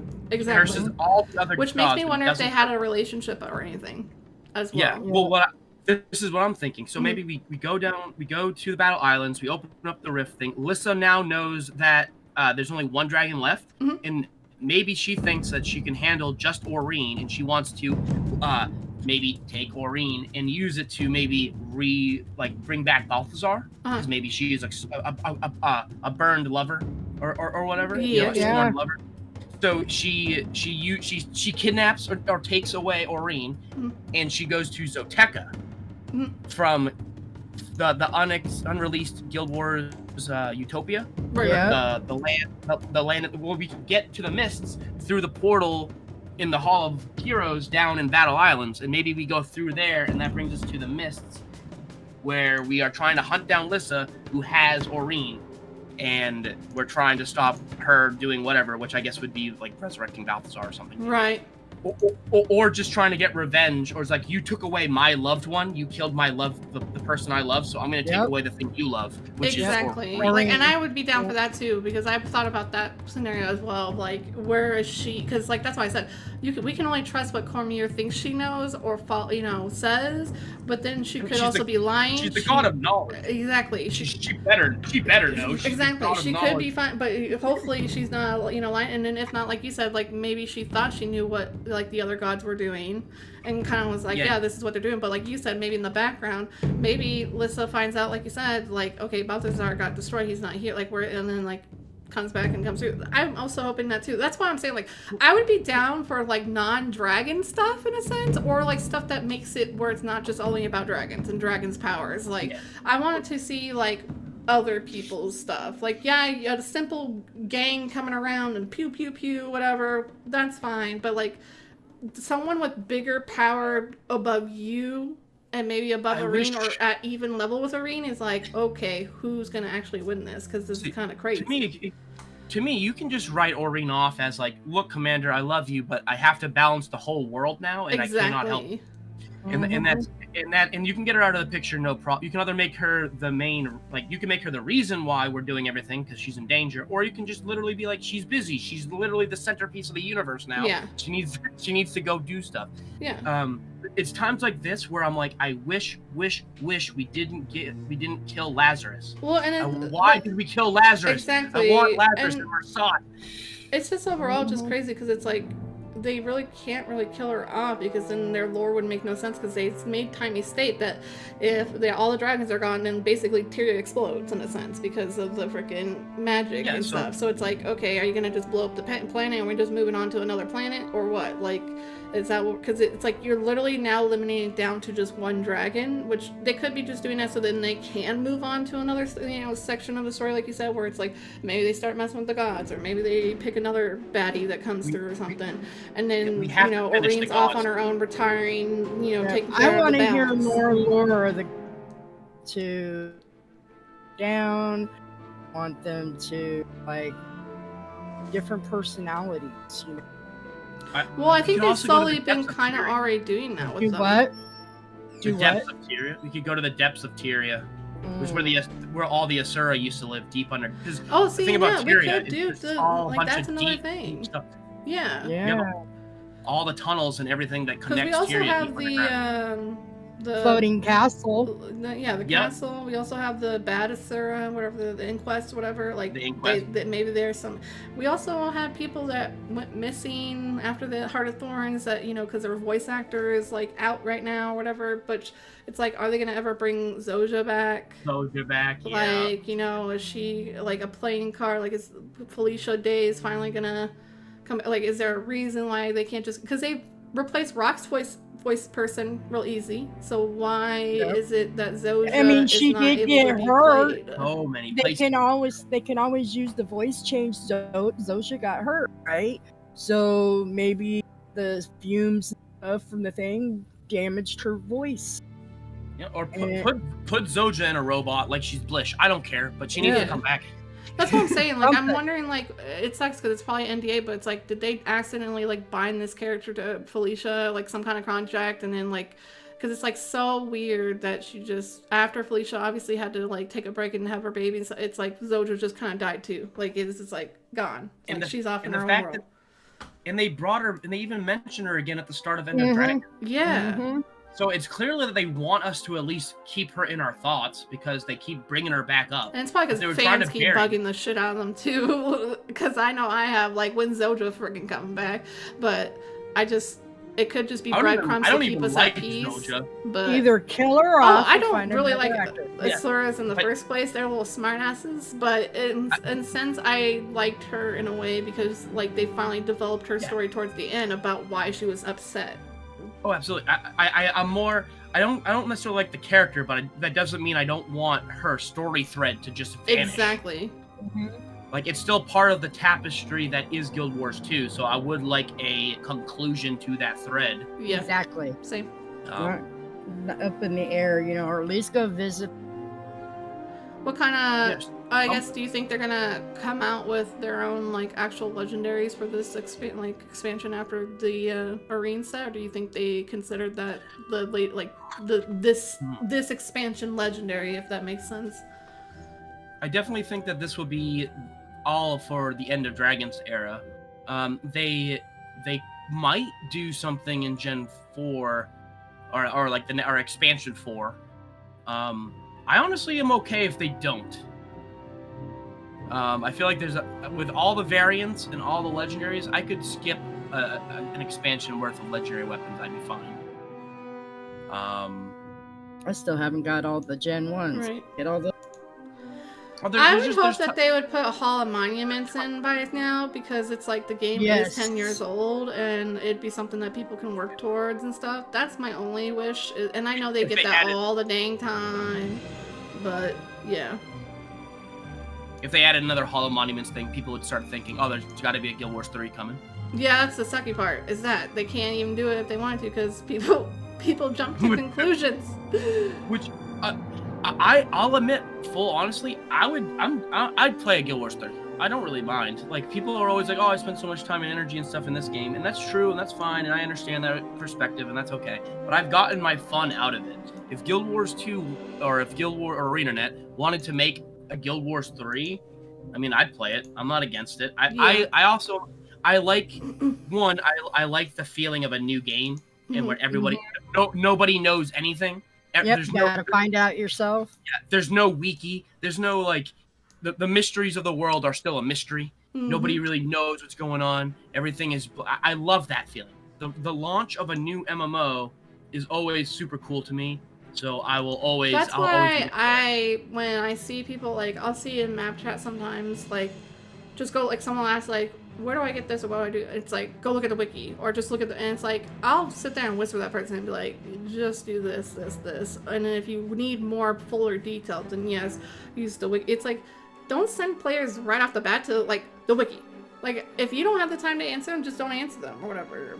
Or just sit there and answer in a way of just not, like, shoving it in their face, like, you have to look for an outside resource. Because I do have friends who, like, don't agree in that system, because it's like I shouldn't have to look outside resources to get my answer for this said game. Like the game and that's what we talked about way earlier, is that it's because, you know, bad UI design, better, you know, bad direction, you know, what to kind of look, you know, click and do, stuff like that. And that's something they have to, the company, you know, has to do either an overhaul or kind of like a revamp of how to point players the right way, or give them the answer that they need. Like, especially with gold making, like a lot of people are like, how do I make gold? And then you're just like, okay, like what do you want, you know? So it's like people just like a wiki, or go just use like this efficiency, or it's like, okay, that doesn't give a lot of detail to someone. That just, you're throwing now another thing that they have to dig around and sort out.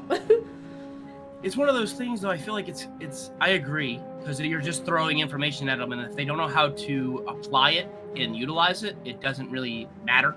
Yep. So I would agree on that. But it's also one of those things where it's like, how do you explain it? Because to me, it's like, I only know it not because someone explained it to me, but because I had to learn. I had to do the research. I had to.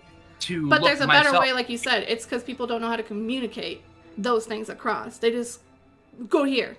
And you're like, okay, like, why am I going here? What is it? Like, what if this is a virus? You know what I mean? Like, you're just throwing someone in a page instead of being like, hey, if you go here and then type in, like, blah, blah, blah, it'll break it down. Like, that's the thing. Exactly. Yeah, explain to them why. Like, it's like some people have no patience, but they want to help. But then they're not helping. They're just making it worse. Yeah. It's like, I try to explain, like, look, I really do. I would tell anybody, I really do recommend you get used to using the wiki. Yeah. Does it suck that a lot of the time I play this game and I have to have the wiki up on a second screen? Yep. Yeah, it's not fantastic, but like if you want to be optimal, and if you want, knowledge is power, and that's all the knowledge. Especially because, no offense, some of their, like, for like collections, the like riddles or whatever. Some riddles, I'm just like, what the fuck are you talking about? Like, like, what are you talking? And when, like, you look it up and it's like, it could mean a whole different thing, like a jumping puzzle or something, instead of like some animal or creature. I think ArenaNet makes their. I think ArenaNet knows that the wiki is a huge backbone of both and that's Guild Wars probably 1 why they and do what they do. Yeah, so I think that when they make things with the, I think they make a lot of things with the assumption that you're gonna check the wiki anyway. Yeah. That's why you can access the wiki through the game. Yep. By just typing /wiki space whatever it is you want, you'll just pull up the wiki. I feel like that they know. I'm not necessarily saying that makes it good or makes it better, but at least they know that that's their strongest thing, or like one of the very strong assets. Yep. Yeah, I have wiki pride of it and stuff. So I have wiki, I have YouTube, and I'll try for hours and before I go, because I don't want to ruin it. You know. Yeah, it all comes down to how much do you want to do. Right, but if about 4 hours of banging my head on something, okay, I'm gonna do this. Yeah. I'm gonna go. When it comes to, like, for me, when it comes to like how do I do? When it comes to like the sky scale hunt, when it's like go find these random things or whatever, I don't run around just looking blindly. I just look at a wiki.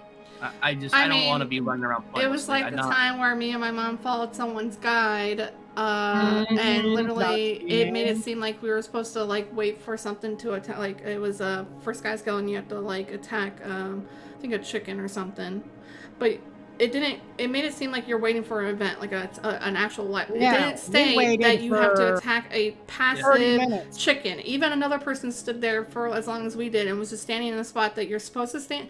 And so I'm like, this person's probably confused too with whatever. And so I left them a message just in case. I'm like, hey, you have to actually hit the chicken for it to actually count. And like, it doesn't need to be attacking. It's just one of the. And it was. And they were thankful because apparently they sat there even before we were sitting there for an hour trying to figure out when an event, like, and they were Googling the event and everything. And that's one of those things. It's like, sometimes the wiki's not even great itself because it doesn't like help. And then if not, people's guides can be like a hot mess because it doesn't break down like, hey, this is part of an event, or this is just, you need to hit because they're passive or whatever. That's the conveyance of the guide that's being written. Exactly. That's why when you find guide makers who are actually good and are we actually had to swap guides after that because I was getting fed up. I was just like, this is too much. Have you heard of Guild Gen? That was a guy that actually had the mess up. Yeah, I know that's one person who gives me a strong. Overall, their guides are vibe good, of- but yeah, the only critique I would say is hopefully they can Be more specific. yeah, because like that part wasn't very and the same thing with the egg order, like it was all over the place. And so because like the last 2 eggs that she put, and so I don't have a problem with it or whatever. It still got me where I needed to go. It just was a little more bumpier because it was like all over the place. So, and that's something again. Dolphy was the pinnacle. Yes, and I know it's gonna be hard to be like no one could be like Dolphy or whatever, but like people are starting to come out, and I've been clicking on more, even project what is it, Dyad, whatever their last name is. Yeah, Project Dyad. And their guides are pretty good and stuff too. Like, and, you know, they're not perfect either. It's like I'm glad that they're willing. Like, these people are willing to at least go back and like take the time. Yeah. And same with Jin. Like, I know Jin would too. You can only get better by doing it. So you have to at least start somewhere and keep trying. Exactly. Well, at least now with all the new Steam players, there's going to be a lot more content, a lot more people trying to make their fresh view of it and make some good guides too. You know, so. I mean, I have a few guides myself, but they're less specific for things and more just like general overviews of stuff. Yeah, which I'm fine with. Sometimes those guides actually help me too. Like once in a while, I'll have to like and like it'll be one random person that just apparently was nice enough to record their situation and show, and it's like, damn, they're not even, you know, they're not either full content makers or Guild Wars makers or whatever. And I'm like, cool, like that really helped me out. Like, and it helped me out more than Wiki did sometimes. Like it sucks that sometimes these people are better than the Wiki, and it's like you said, you have to look around or whatever. But at the same time, it's kind of sucky because it's like, as a new player, if I were to get this game and someone just told me to go to Wiki, I kind of would be leaving the game, to be honest, because that means like you guys only rely on that, and you guys can't even give me the base necessity to say like, hey, it's this, but if you want better answers, go here. I mean, that's it. Like, that's all my That's the big undertaking with almost any MMO that's been around for 10 years. If you start coming in now, there's just so much. Because Final Fantasy has the same issue, you know, because I've seen players that came into that, wow, you know. So it's just one of those things, you know. It's one of those critiques of myself. Like, if I were in that shoe of new player and I came in, this is what I would feel. It could be different for someone else. Someone else could be like, you know what, easy, Wiki, boom, boom, boom, you know, whatever. But it's like, each person, you know, has their different days as well, so, and that's fine. That's what usually, an MMO is not for just one particular person like some people think. Multiplayer. Well, everybody's got a choice. It's been about 2 hours. Yep. I think we rambled enough, but I want to real quick let Lazy Sage, can you please tell people how to reach you? I will make sure to put it on the YouTube thing on there, because I know there's ads on here, and usually we rip this off and we put it on YouTube, and then we'll put the links. So anything you say, I'll just relink in there, but go ahead and say it out loud. And if you can, particularly make sure to like spell it like the T-A, whatever, you know, whatever it is, because some people have case sensitive. Yeah. I got so I am mostly I'm on 3 major platforms. I stream sometimes on Twitch as TheLazySage7, the number 7. I'm also on I keep everything exactly the same to make it easy, so I'm the same everywhere. So on Twitch, TheLazySage7. On Twitter, I'm actually pretty active on Twitter, which is strange because I never thought I would be. I've only been using Twitter for like a year and a half now, but I actually kind of enjoy it, which is unique. But I'm also on Twitter, TheLazySage7. I talk about anything, especially Guild Wars 2, but anything. And then my biggest thing, my passion project things that I really like to do is also on YouTube. Right. Again, TheLazySage7. And what kind of all over, you do a little bit of all over content on there? I was just going to make sure they know, you know, because some people are like, I only want Guild Wars or something, you know what I mean? So, like, I do have, there is a lot, I'll say that there's definitely a lot of Guild Wars related stuff there. Like I said earlier, I do have a Guild Wars 1 Let's Play that's going through, which is a very casual, simple Let's Play that's mostly about just looking at Guild Wars 1 and with the hindsight of everything that happened in Guild Wars 2. So there's that. I also have a bunch of guides. Probably one of my most useful one is 25 tips for new players. If you are a new player, that video is actually been doing really good. I can look at the analytics, and ever since the Steam launch, Mhm. that video has been getting more views. Hell yeah. Good. Nice. Yeah, so clearly people are looking and hunting for Yeah, information, especially yeah. new players. So that video might help. And then that aside, I also just play other games. I have a series I have called Chasing Nostalgia, Mhm. where I've just been replaying a bunch of video games from my past and sort of doing like a introspective, sort of like just talk about my feelings and things, and that's Like sort maybe of like like a what you passion. think of it now than what you did back then, kind of thing. Yeah, and like how, like if I have anything from it that I remember, like if like I remember certain games, it was the first game my dad played with me, so Yeah. I'd Yeah. be like, oh, I remember this. This was a game my dad played with me, or I'd be like, Yeah. oh, I remember this game. I needed my mom to solve the sliding puzzle because I couldn't do the puzzle, Right. or whatever. You know what I mean? So just reflecting back and going, trying to like just playing games and stuff. But yeah, I don't know. I overall just make content. I also technically have like little skits that have nothing to do with games, but they're just like little comedic. I just make stuff. I So mean, that's good though overall because it's like you're not stuck to one box. Because sometimes the downside when you do make content for people, or in general, like what you want to do, is like it can be a double-edged sword where if you're stuck to only one game or whatever, yeah, you can either get bored or not get and all this other stuff, and then it also like at pumping that content so much, it can also as a person that's creative like like you are thinking of like playing these old games and stuff like that, it's like it's helpful yeah. as I spacer. want to do other. Yeah, exactly. So it's not just one thing all the time. Um, but like, I love Guild Wars 2, and like some of the most useful content is obviously content that helps people. Mm-hmm. But there is a lot of that already online, like Muckluck and other creators that can do it way better than I can. So what I really like to do for Guild Wars 2 is I was trying to do my comedy parody silly series. Yeah, I loved it. Because I haven't seen like that type of content on Guild Wars 2. Most Guild Wars 2 content is just like helpful. It's other helpful, useful information for like players or doing things. Or super serious Or- stuff, yeah. Yeah, or it's like PvP montages of people like playing. There has been Where they just edit parodies. mostly like them dunking people, and you never see Yeah. barely them die. Yeah. So I There wanted to, hasn't been very much parody in a long time. Yeah. I wanted to try to make something a little different and something that's a little more like tongue-in-cheek, silly, like not taking itself super serious, but just something different. Right. And that's what I call my Guild Wars 2 abridged. I don't know if you've ever heard, like, there's on YouTube there's a lot of series called abridged series where they're like funny abridged versions of anime and stuff. Uh-huh. It doesn't have to be anime, it can be anything. But so it's kind of like inspired by that, where it's like I'm sort of telling the general story of Guild Wars 2, but it's done in a tongue-in-cheek, silly way where I dub over people's voices poorly, and I just crack silly jokes that would only make sense if you play a lot of Guild Wars 2. Right. Like if you know about events that are going to come in Guild Wars 2. Like here's an example, very simple one, but an example of like I finally got to Lion's Arch, and I was like, oh man, I love this city. I hope this city never gets exploded and becomes the Disneyland.